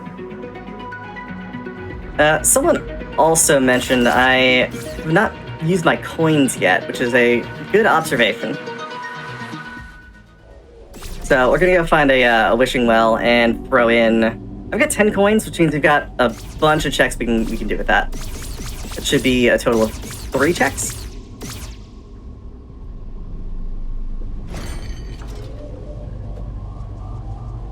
Is that a lot for at this point in the game? For coins? Yeah. Normally you'd have about this many coins. Typically, because I thought we were pretty much in go mode, I didn't bother throwing the coins. But as you get them, you're supposed to like throw 3, and then throw 3, and then throw 4, and then throw 5. And that gets you all 4 of the checks. Yeah. So I think there's a well over here. I want to say there is. If not, we'll go back to the overworld. Let's do it there. The other option is this is an archipelago. I could hint for dagger, but I don't think we really need to worry about that right now. I'll leave it up to your discretion, however you want to do it. I mean, it's we're not really hurting for time, and like I said, siege running long. We can afford to do that. Wait a bit. Yeah. If for some reason this goes on a lot longer than I expected, which it shouldn't, then I'll consider doing that.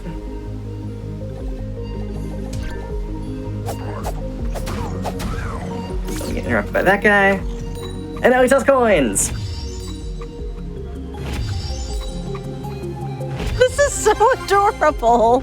There's our dagger. Hooray. That's on me. Wait a second. Why is this on you? I've had those coins for ages now. Oh, and it's sword upgrade. All right. I mean, you just wanted to demonstrate what happens when you go to the final boss without the deck. This was all part of the plan. This was calculated, chat. Exactly. This is a showcase, and no one can say otherwise. Chat's popping off over here. Oh, yeah. I see y'all. Yeah. All right, so we're gonna do again this sort of strategy where we get knocked back and we parry the air, and that knocks the air down, and then we freeze the air, and we break, and we parry. See, much better.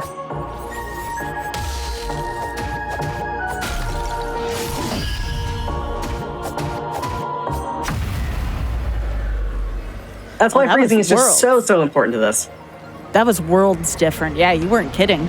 Yeah, and this is the strategy. Like I said, I don't know if I devised this initially. I remember Silent not having seen it before when I did it in my stream a while ago. But it's just loads different.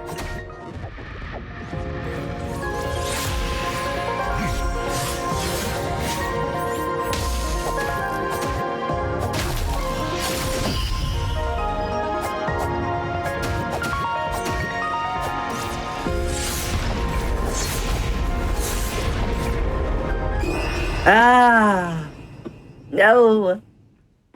I believe in you. You're going to have this very soon. Yeah, that happens. It should just take half a second to go back there and do that. I don't think there's anything else I should do. I should probably pop that before we go in there. That'll definitely speed things up.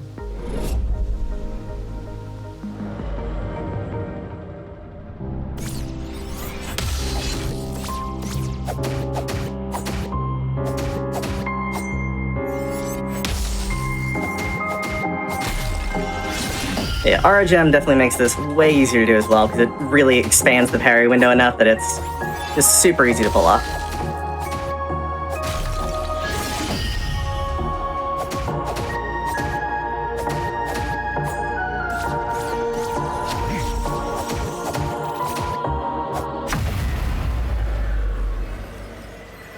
Yeah, I mean, phase 1 is basically just completely trivialized at this point. Oh, yeah. It didn't look like an issue for you either time since you've had the dagger.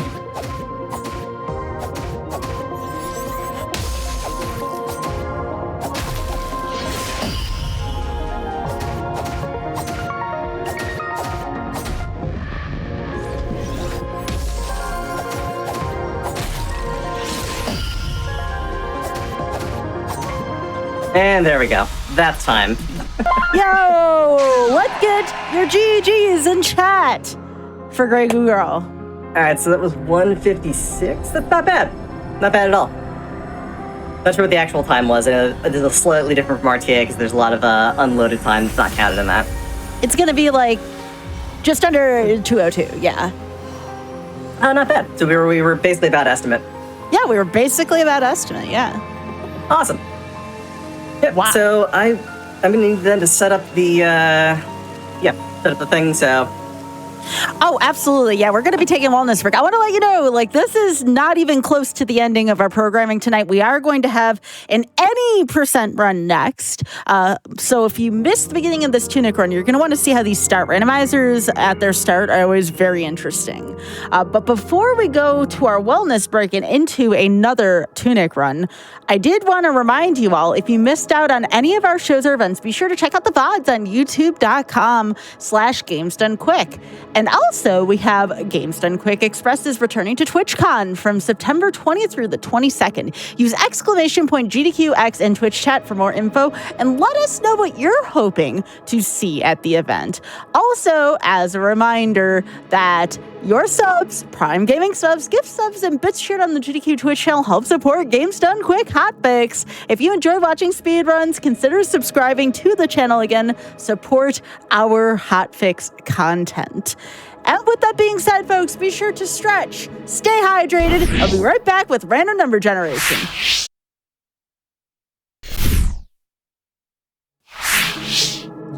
Hello, everyone. Welcome back to Random Number Generation. We are here with Grey Goo Girl, and this is Tunic Randomizer. This is going to be Hexagon Hunt next for this one. So this is the shorter format of the two runs we have tonight. So when would this be a good run to have, Grey Girl? Are there like races of this? Like what got you into the Hexagon Hunt?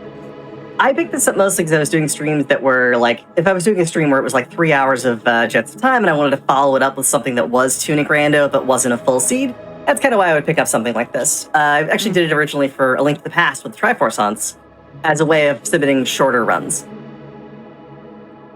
Yeah, that makes sense because, again, this might be the more marathon-friendly run. I hadn't even considered that, but very excited to see Hexagon Hunt, so on your count. All right, so we're going to start up in 3, 2, 1, go. Good luck. Have fun. All right, it's going to look really familiar. The exact same intro. Oh, that's fine. We still get cute critter. Yep, we're going to be running around doing the same checks we were doing earlier. I'm going to put in the codes for the dynamite like right now because we can. These are the only codes that are accessible with ability shuffle on without having the gold cross actually enabled. So if I missed the firebomb, it's fine. We don't need it for right now. But you can also see up in the corner now, we've got that 0 of 20 hexagons. Our goal is to find 20. There are 40 that are in the pool, and we will be just opening boxes until we find 20. Lantern is at Far Shore. Okay, so that's not going to be something we get anytime soon. First steps are in Ruined Atoll, so we're going to go kind of follow where it says the first steps are. When it said Overworld and we found Holy Cross the first time, it was kind of setting us up for just doing a lot of Holy Cross checks.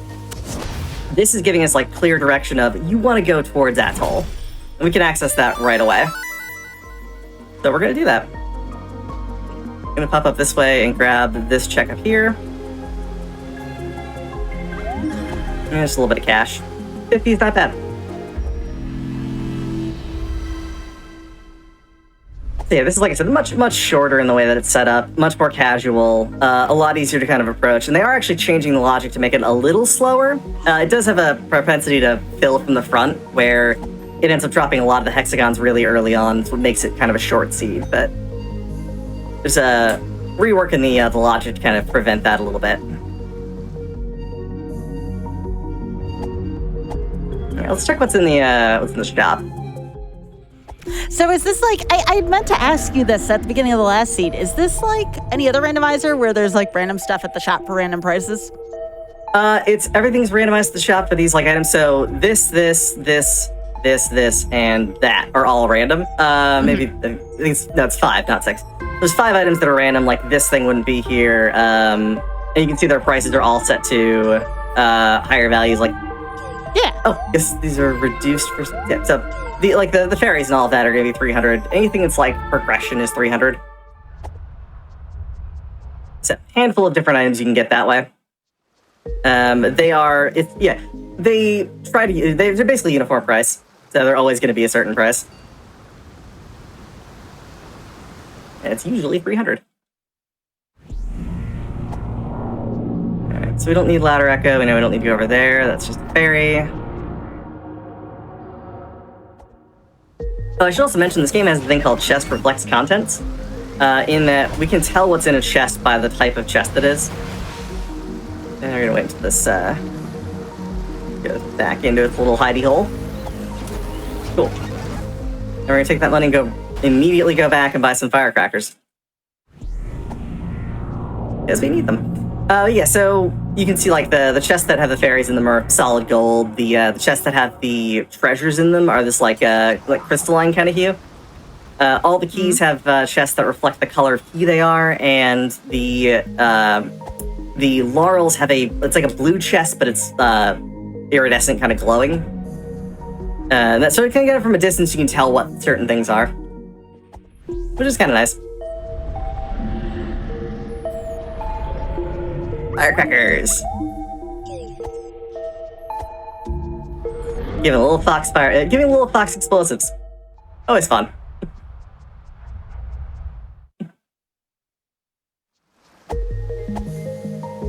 Alright, so we're gonna pop down this way then and head towards Atoll. There's gonna be some stuff to grab along the way because it's just sort of there to grab. We also know where there's a stick that we're gonna get on the way. So we already know where our first sword upgrade is, which is great.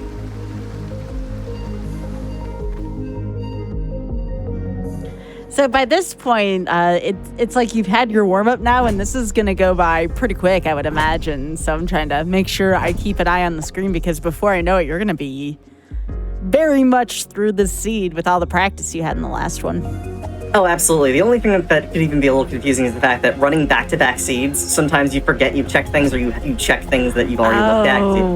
Yeah. So it can be a little confusing at times, but otherwise, it's pretty straightforward. I didn't think about that, yeah. Pop down this way. Just check what's over there. That's some more firecrackers.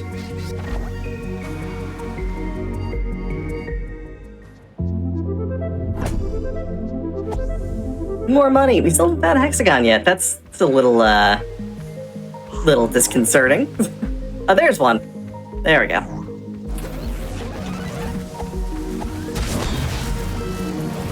Grab that. Okay, check this box over here.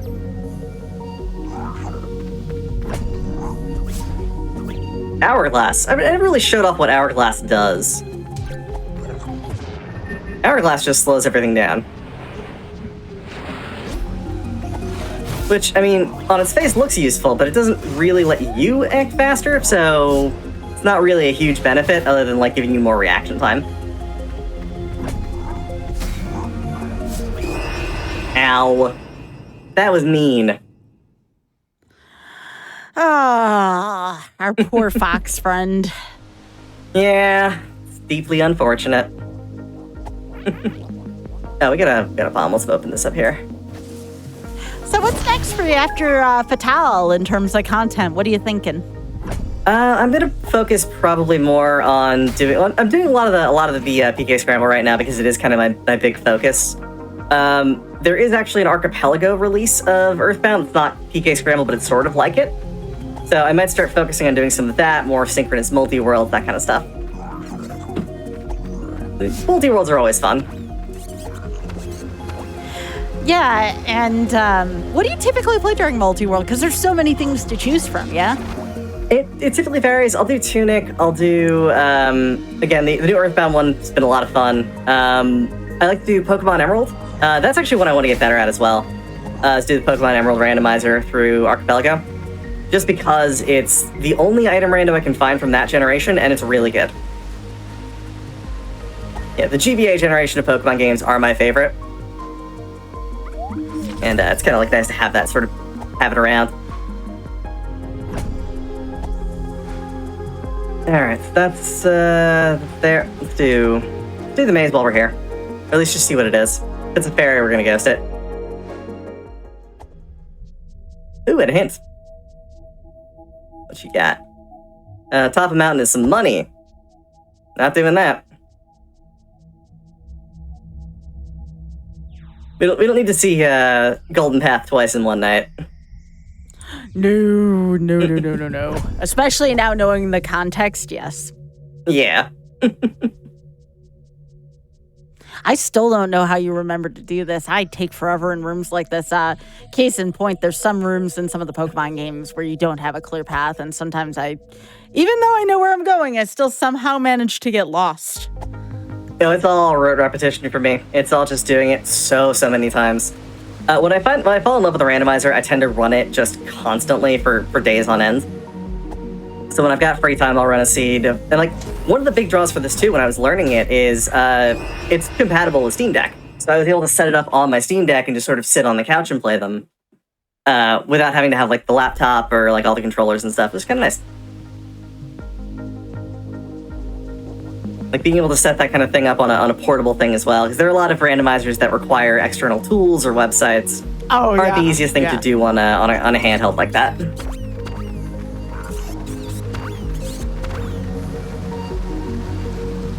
All right, so where are we gonna go? That's the question. We're gonna Atoll. That's kind of where I think we should go. I mean, the first step's there anyway, so do that. A couple things we want to grab over here first. Do we have a lure? I do. So we'll use the lure, and I will show y'all how to do Hourglass Cave with just a lure. Let's toss it out. We have our little fox buddy who is a stand-in for us.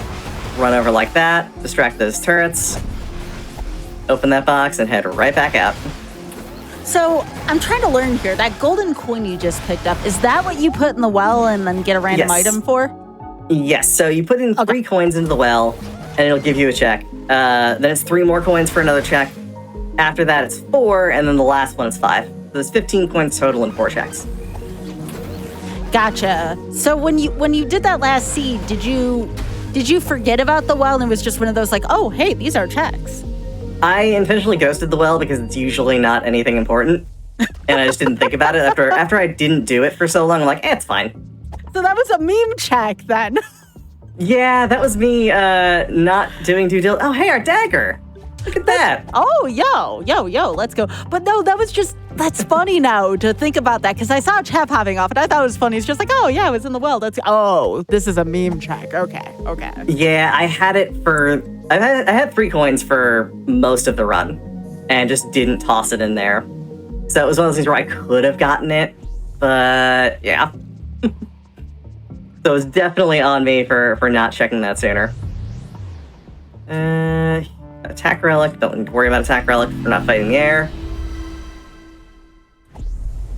Alright, so we're going to do just a whole bunch of different checks here. We're not going to be able to do all of them. We're not going to be able to access library because we don't have prayer. But we will be able to access most of these things. I just want you out of the way, so freeze. Good frog. Stay. And bull crap.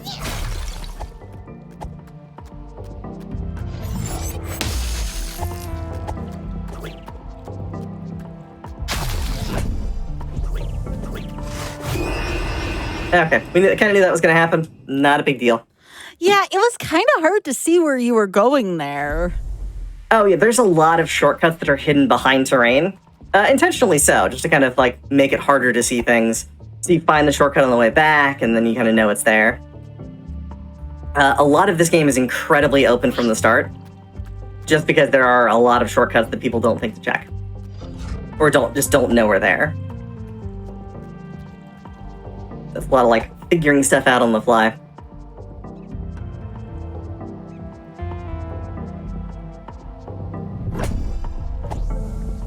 So yeah, hopefully we'll find something.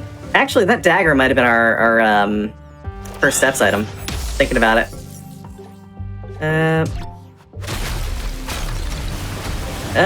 Nope, stop. Help.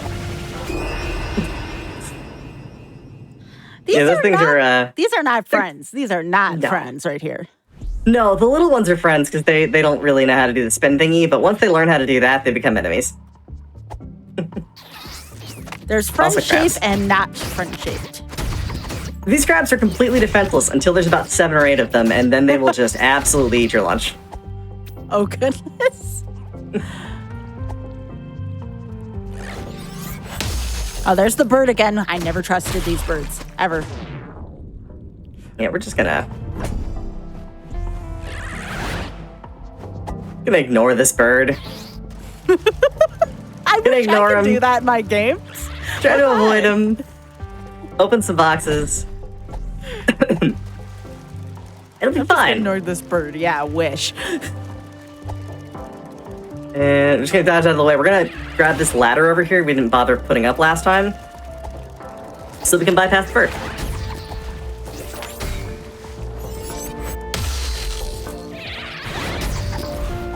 Okay, we're gonna rest back up here and reset that bird.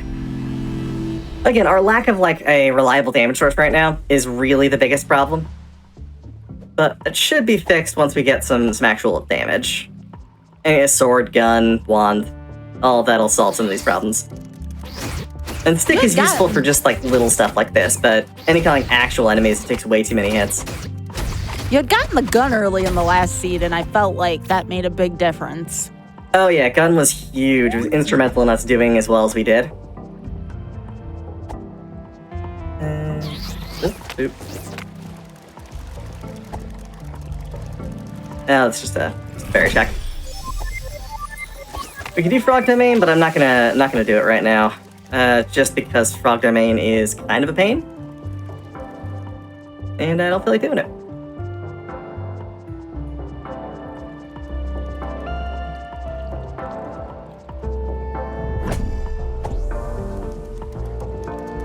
Yeah, lack of hexagons, a little not great. There are 40 that are in the pool, so every like, well, assuming that we're mathematically going through this, we should see one every like 10 or so chests. Actually, less than that. There's 230, or is it 302 checks? So yeah, so about every like 8, something like that. Oh, wait, okay, this way. Where am I going? Autopiloted the wrong direction. Crabs, please stop. You're adorable, and I don't want to have to hurt you, but like you won't leave me alone.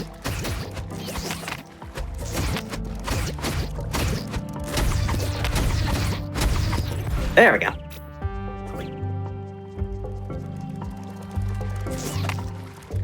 So we'll pop up this way, go around this little back section here. Okay, just all sorts of little hidden paths.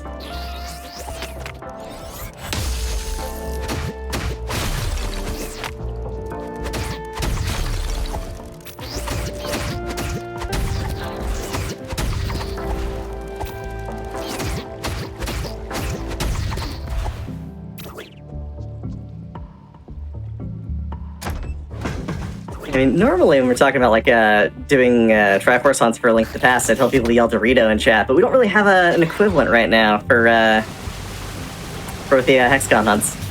That is a massive crab. That is a gigantic crab. Yeah, they're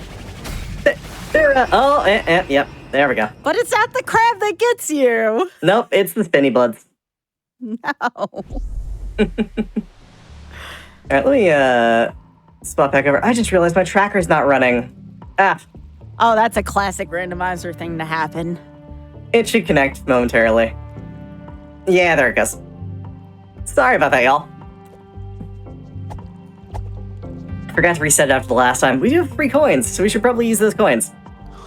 Oh, does someone have an emote of that crab? No, it's the GDQ crab. That's even better.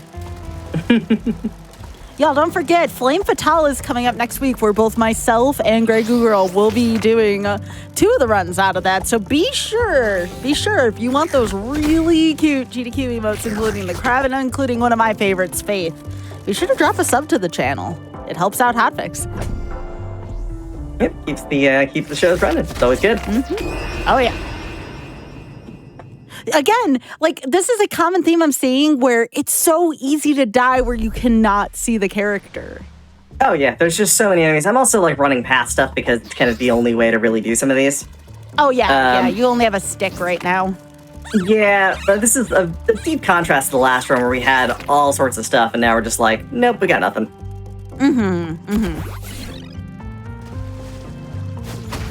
Someone in chat saying, I never knew that ladder was there. Yep, there are so many of those things just sort of floating about. Alright, we're gonna grab this check up here. You are money! Yep, we're just gonna that's gonna keep happening. Nah, that's all right. So we got 2 more boxes really that we can check right now. I'm gonna try and get one going through this way, and then we'll try and go back around one more time. And then from there, I think we can probably go back to Overworld and start messing around with some of our normal checks where we go and like do the East Forest, that kind of thing. We still don't have a means of breaking bushes, but that shouldn't be too much of a problem.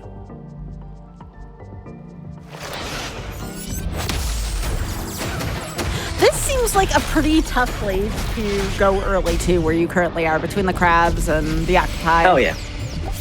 Yeah, absolutely. Asshole, you're expected to have the sword and a few other things by the time you get here. Sword, shield. So it is pretty tough to do without having like a decent loadout. As far as cards. And perfume and Considering stamina. everything you have to work with, you're getting checks done here. It may be difficult, but you are getting checks done here. Yeah, and like if it didn't explicitly tell us that there was something here, I probably wouldn't be going for all of the atoll checks right now. But we know something is here, and it might be including dagger in that, which I mean we already have dagger, but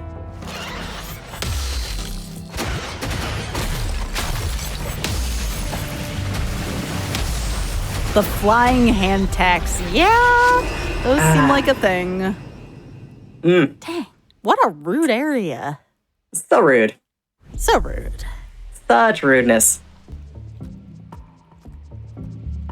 Alright, we'll give it one more attempt before I just go and do the other check, and then we bounce out of here somewhere else.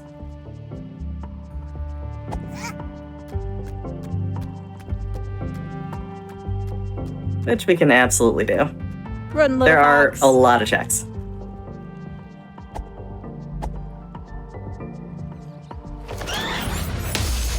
Ooh.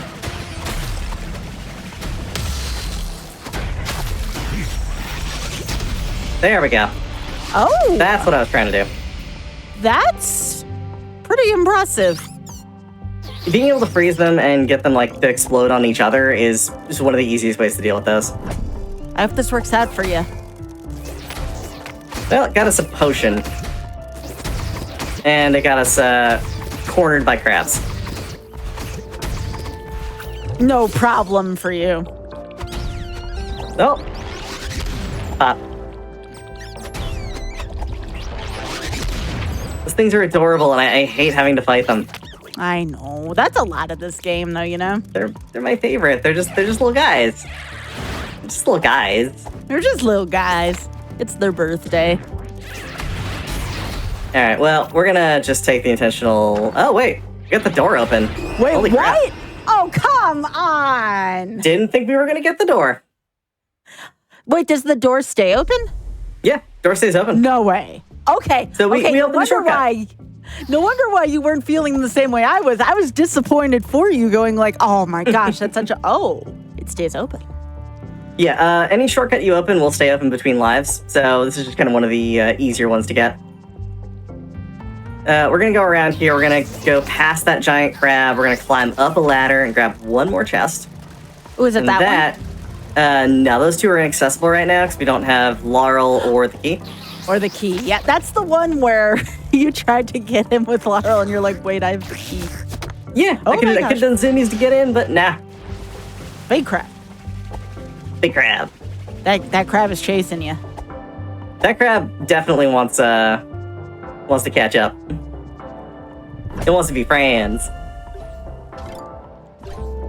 Okay, let's put back the title and we're gonna get back into the game this way. That way I don't have to worry about going back to that spot there. We checked everything we can. It counted dagger as the thing we were looking for. So we're gonna pop back this way and go to our East Forest stuff. We've also got money so we can buy more firecrackers, which is definitely important. We are also gonna toss in those coins while we're at it, so that we don't have a repeat of last time. Someone put an emote of a cat running in chat, and it's really cute. No. Reminds me to bring chat back up. Yeah, I always love animal emotes. Oh, so cute. I know, right? Heck yeah. Freeze that. Grab this chest over here. Freeze it again. Run on by. Ow! Ow! No! Oh, Turret, that stop! is... Whoa! That is way Mean too turret. accurate. Yeah. Those things are the worst. The absolute worst. As we're gonna pop up this way, we're gonna buy more firecrackers. We need to buy more. We've got enough that we can buy more than 10. So there's a fun thing with this. When you throw a firecracker, it adds to a hidden value. Once you throw 10 of them, it will automatically give you a free one every time you stay at a bonfire. Or a shrine, rather. Bonfires are Dark Souls. These are shrines. They are different. So if we buy enough firecrackers, or we find enough firecrackers, we can get permanent firecrackers.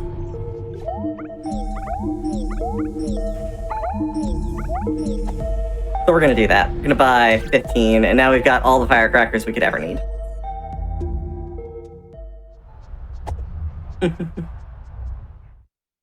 Too many crabs. Okay, so we're gonna do some more bush clearing, more of the bush logic, so we can get a couple more checks. And this is usually one of my first checks are always forest, East Forest over here.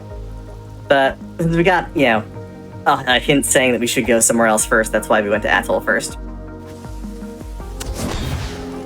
So we got those. We got another check down there, so we're gonna blow up those bushes too. Let's see what this is. What are you? Hey, Questagon! That's our second. Wow. I figured we'd have more by now, but we'll get more.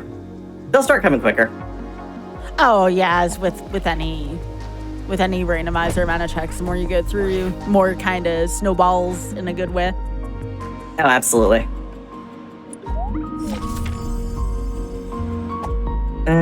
Yeah. So we know Quarry's got our ocean relic, but yeah, the relics are completely inconsequential in this mode. Yep. We're back at Atoll. Wait, again? What? Yeah, I made a mistake and I didn't save. So I should have saved at the shrine that was in this area, but I didn't. That's on me. It's not that long to run back, so again, mistakes were made, but that happens. Randomizers do the randomizer thing. Oh, always.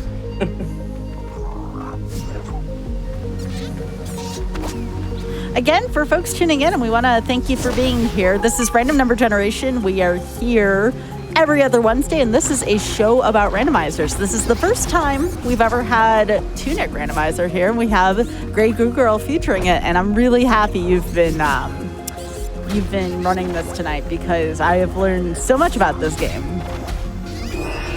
I love this game. It's just one of my favorite games. I'm so happy to get a chance to actually show it off.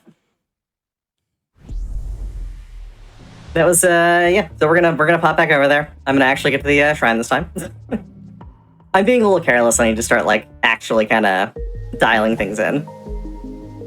Nah, you're good. You just went through a really long seat. It's totally understandable.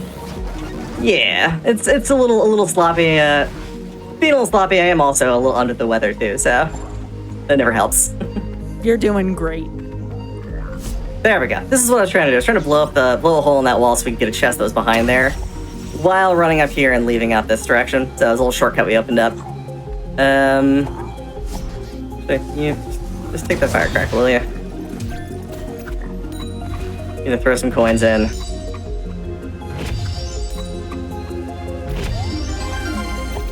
More firecrackers. Oh, there we go. Almost autopiloted straight out of the area again. This is fine. Caught myself. If I had $1 for every time I autopiloted a randomizer. Oh yeah, it just takes second nature. There should be a hint down here. Yeah. Let's see what this fox hint has. What you got? 15 gold questicons that unlocks Ice Bolt.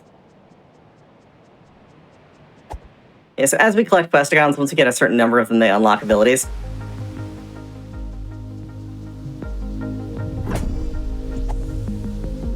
Another gold coin. Where are fairies? Yep, so it's just a treasure and something we can't see.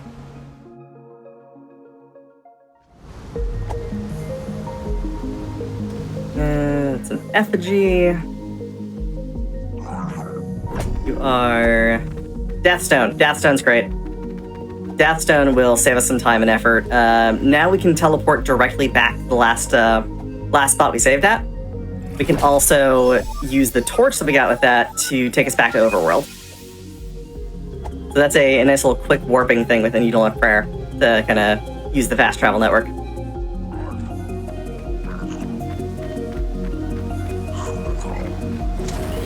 Open this.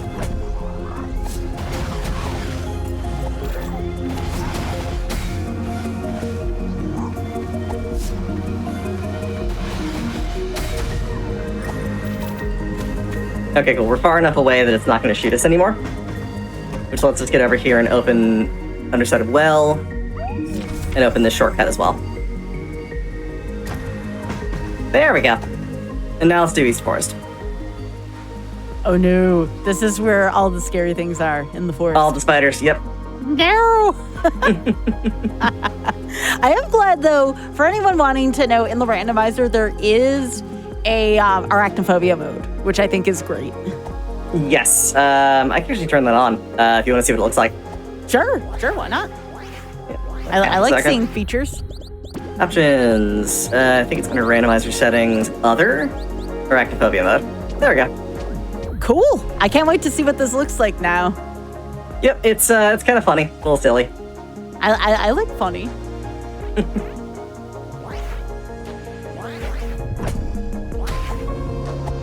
Hey, a relic. Don't need a relic, but, you know.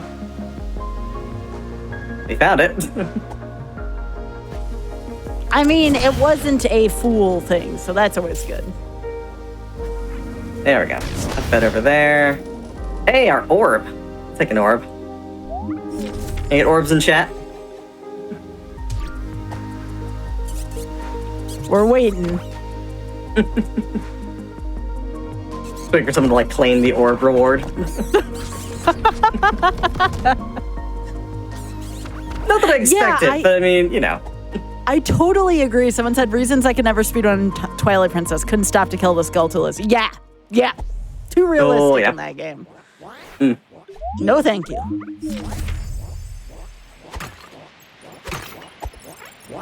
Yeah, I never played through Twilight Princess. It was one of those I meant to go back to and I just kind of never did. The Skulltulas are very scary in that game. Oh, so they're less, oh, hey, Questigon. Heck yeah. That's 3. Yes, like, I know the ones in Majora's Mask and in Ocarina of Time are kind of not super scary. Yeah. Hey, number 4. Like you said, they'd be happening quicker, yeah? Heck yeah. Let's go down to East Forest. Yeah, so Orb is a good utility item. A bit of movement, a couple other things you can do with it. Okay, we now have Holy Cross unlocked too, so we can start doing Holy Cross codes. Nice. Since we have 5 Questigons, that gives us Holy Cross. 10 Questigons gives us Prayer. Another Questigon. Wow, it's like a bunch right away. Forestagon. I mean, that's very what it clearly. Is so they're all just down here hanging out. Yeah.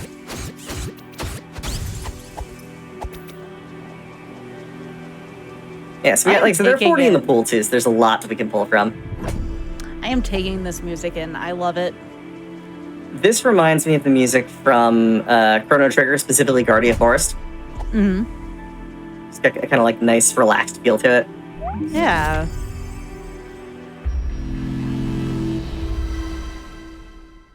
Okay, so we're gonna go down and around where the spiders are, because we got they bombs. Won't be spiders. Yep, they will be something completely different. I'm ready.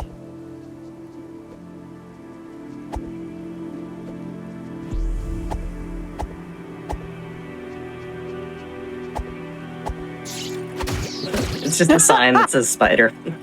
I love it. Yes. Yes, please.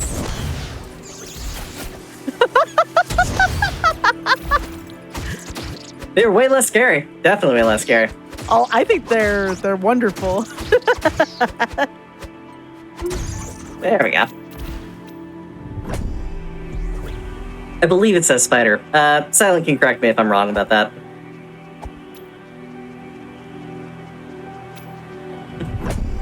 I love it. Yeah, the whole Tunic language is super interesting. It's once you know how to read it, it's not really that hard to read, but it takes a long time to learn. And like a translation guide is quite useful for a bunch of different things. Alright, let's do this one because we've got the Holy Cross unlocked now. Yep, must have entered something incorrectly.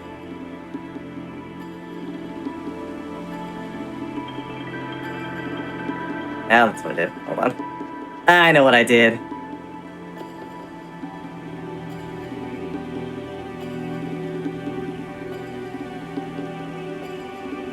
Double input.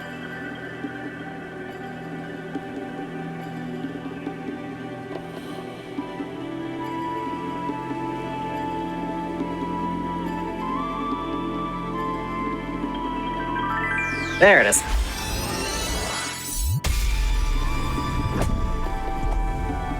All for 30 bits. Oh, you knew something like that was gonna happen. That's the law of the randomizer. Oh, always. If it can be something inconvenient or small, it will be.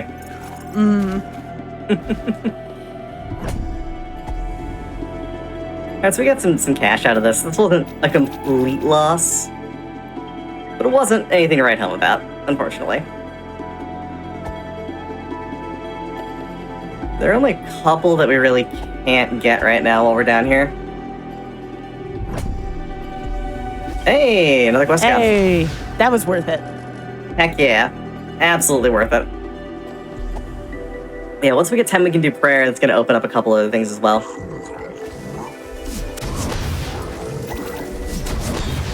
Normally, it wouldn't be worth it to throw all of these bombs, but we know we're going to get a couple every time we rest now. It should be quite nice to work with.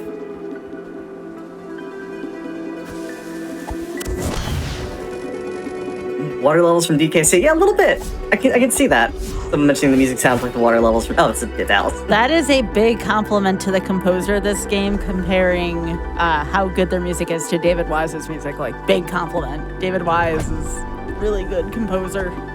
Oh, hell yeah. This is incredible music. The soundtrack is absolutely fantastic. It's one of those, like, I'll just put the soundtrack on when I'm doing other stuff, because it's nice, atmospheric kind of music. Yeah. It's not overbearing. There's a lot of, like... There are a lot of game music that can be a little overbearing, a little much. But this is just sort of relaxed and just... Yeah. The nature of it is just so calm.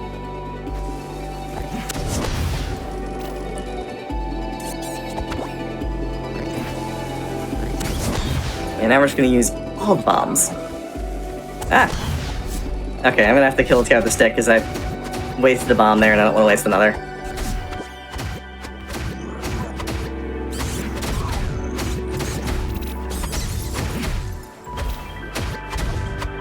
Okay, there we go. So the other thing we gotta do is throw a bomb along this thing right here and not throw it off the side, which we did. Awesome. Lures, I didn't break the bushes over here either, so we gotta throw a bomb over here. So we can get down to here. Again, just all of these like little chests just kind of hidden in the middle of nowhere or behind stuff. On a first playthrough, people are gonna miss these, just because they're just not openly visible. You have to kind of like really scour the map to find them. Alright, so let's see what we have on the grave. You're not talking about things being visible. I mean, a lot of the time, if you accidentally take a death, it's like, wait, where are you on the screen? I mean... Path to Hero Cathedral. It just loves throwing stuff in Cathedral right now. It really does. We're gonna do a Holy Crosscode here as well.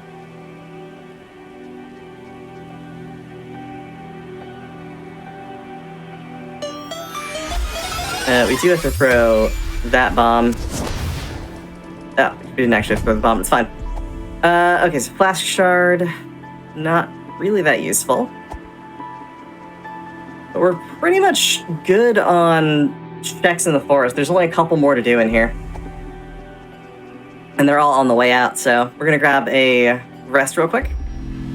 And we should see that our bombs are now up to 7, because we have a +2. Which means that every time we rest now we get 2 more. Very, very nice to have. Which means we can use them way more offensively now. Man, this music has me like all mellow. I love it. It's so calm. Calm and peaceful. While I'm throwing bombs at things. I was going to say, yeah. I mean, the music may be mellow, but Ruin Seeker probably not.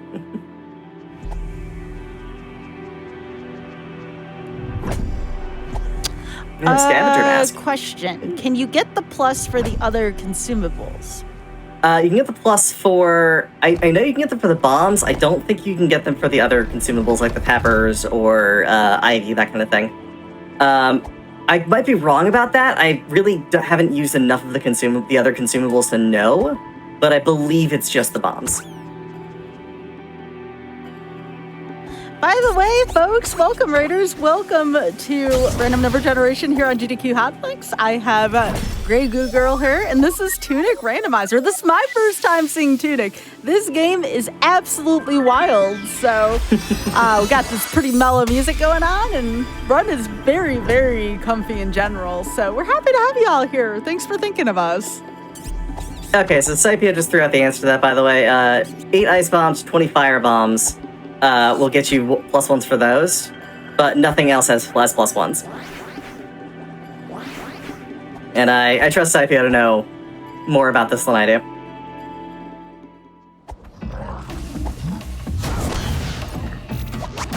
Get over here. Gonna get you. Oh, this game is mad cute. Like I said, this is my first time watching this, and I'm so happy that Grey Goo Girl offered this because I have been enjoying like every single bit of animation besides the spiders, but I like the Erectophobia mode spiders with the signs now. So now I can officially say, yeah, everything in this game is heckin' cute. Heck yeah. I mean, there's some stuff later in the game when you go into the ziggurat that's a little twisted and weird, but you know, most of the stuff is incredibly cute. Oh yeah. I think the gators are still my favorite overall. Oh, everyone loves the gators. So good. So Chad, you've been watching this for a little while now. What is your favorite sprite in this game, and why is it the gator?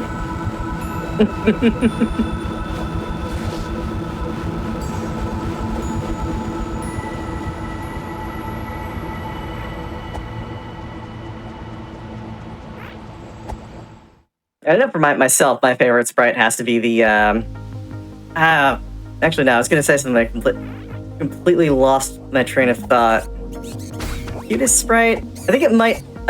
As much as I dislike them, I like the rabbits that are in the quarry. Okay, all right. They're mean, but they look cute. Aside from the gas mask thing, that's sort of like just the way they are.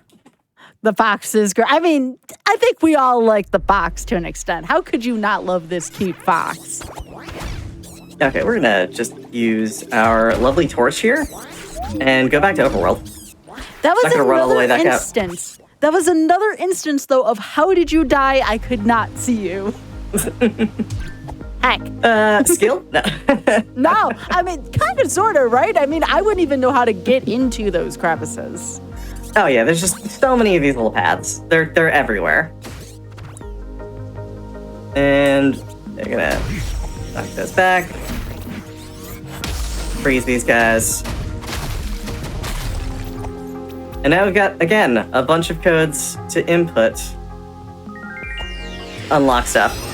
The Overworld's gonna have a bunch of checks that are open right now. Just a whole ton of them. We're gonna grab the two that are in here really quick, though. And then we'll start doing just all of the Overworld code checks. There are gonna be a lot of them. Yes, so torches and rando and the stone as well, the Death Stone. Those were added back into the loot pool because they're just kind of there, and it makes sense to have them. Especially since there are a lot of easy ways to soft lock by going to certain places, especially if you're using glitches. So having them is kind of nice to have. The gators have that chompy boy energy, but I love a cute crab. Yeah, especially the big crabs. I like the big crab. We did not like the big crabs earlier. They did give Gray the run around a little bit, but I do think they're cute. Oh yeah, I will say the gators are the best chompy boys in this game, bar none. Yeah. I do like these fox sprites though too. Those are really cute. Okay, so we got berries, guard patrol. Yeah, how are we doing on time, by the way? What's our time at? 43 right now, but you still got a little bit of time. We're still getting set up for our next show, so you got some time. What do you think here? Unfortunately, I don't think we're gonna get all of our hexagons in time. I can keep going then, as long as y'all want. But yeah, we're definitely a little further behind.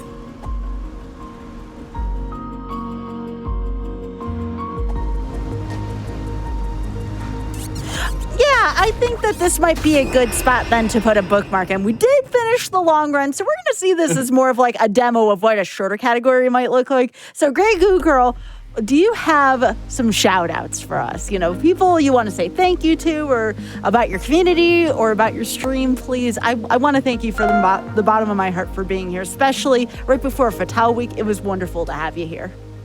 Super happy to be here. As far as shoutouts, I mean, I'll plug my channel. It's twitch.tv/GreyGooGirl. I do a bunch of runs during the week. I want to shout out the community. The Tunic randomizer community is incredible. If you want to learn more about the community, more about Tunic speedrunning in general, or the randomizer, tunic.run is the best place to find that information. It'll give you like full explanations of how to do the speedruns, how to install the randomizer and get it set up. So definitely want to check that out. Yeah, specifically Silent for making the randomizer, and all the folks who contribute to it. Absolutely love the fact that it exists and that y'all put so much effort into it. If it weren't for the effort y'all put into this, I wouldn't be here doing this. Yeah, I also want to say GG to you indeed. And we also have the Tunic randomizer website right there for you as requested. So if anyone does want to check that out, Richard had posted it right there. Be sure y'all do that. And again, thank you so much, Richard, for doing that. We appreciate it. So yeah, this is not the end of our GDQ broadcast. We do have Time Capsule coming up, but we do have a few announcements here on behalf of Games Done Quick. So the first one we have is your subs, Prime Gaming subs, gift subs, and bits shared on the GDQ Twitch channels. Help support Games Done Quick Hotfix. If you enjoy watching speedruns, consider subscribing to the channel. Also, GDQ's next All Women and Femmes speedrunning event, Flame Fatale, returns this Sunday, August 18th through the 25th. Use !FF in Twitch chat to check out the schedule and let us know what you are looking forward to the most. Again, Grey Goo Girl will be playing PK Scramble Earthbound Randomizer on Sunday night, I believe, and I will be doing the Mario All-Star Shuffler on Thursday night. So again, plenty of great runs to check out. Please do check out Flame Fatale starting this Sunday, August 18th. You will not want to miss it. Also, on the next Random Number Generation, we will be having DK64randomizer.com. Did someone say DK64randomizer.com? Yes, so we will be doing that on the 4th of September. We look forward to seeing y'all here. I'm Skybills for GDQ.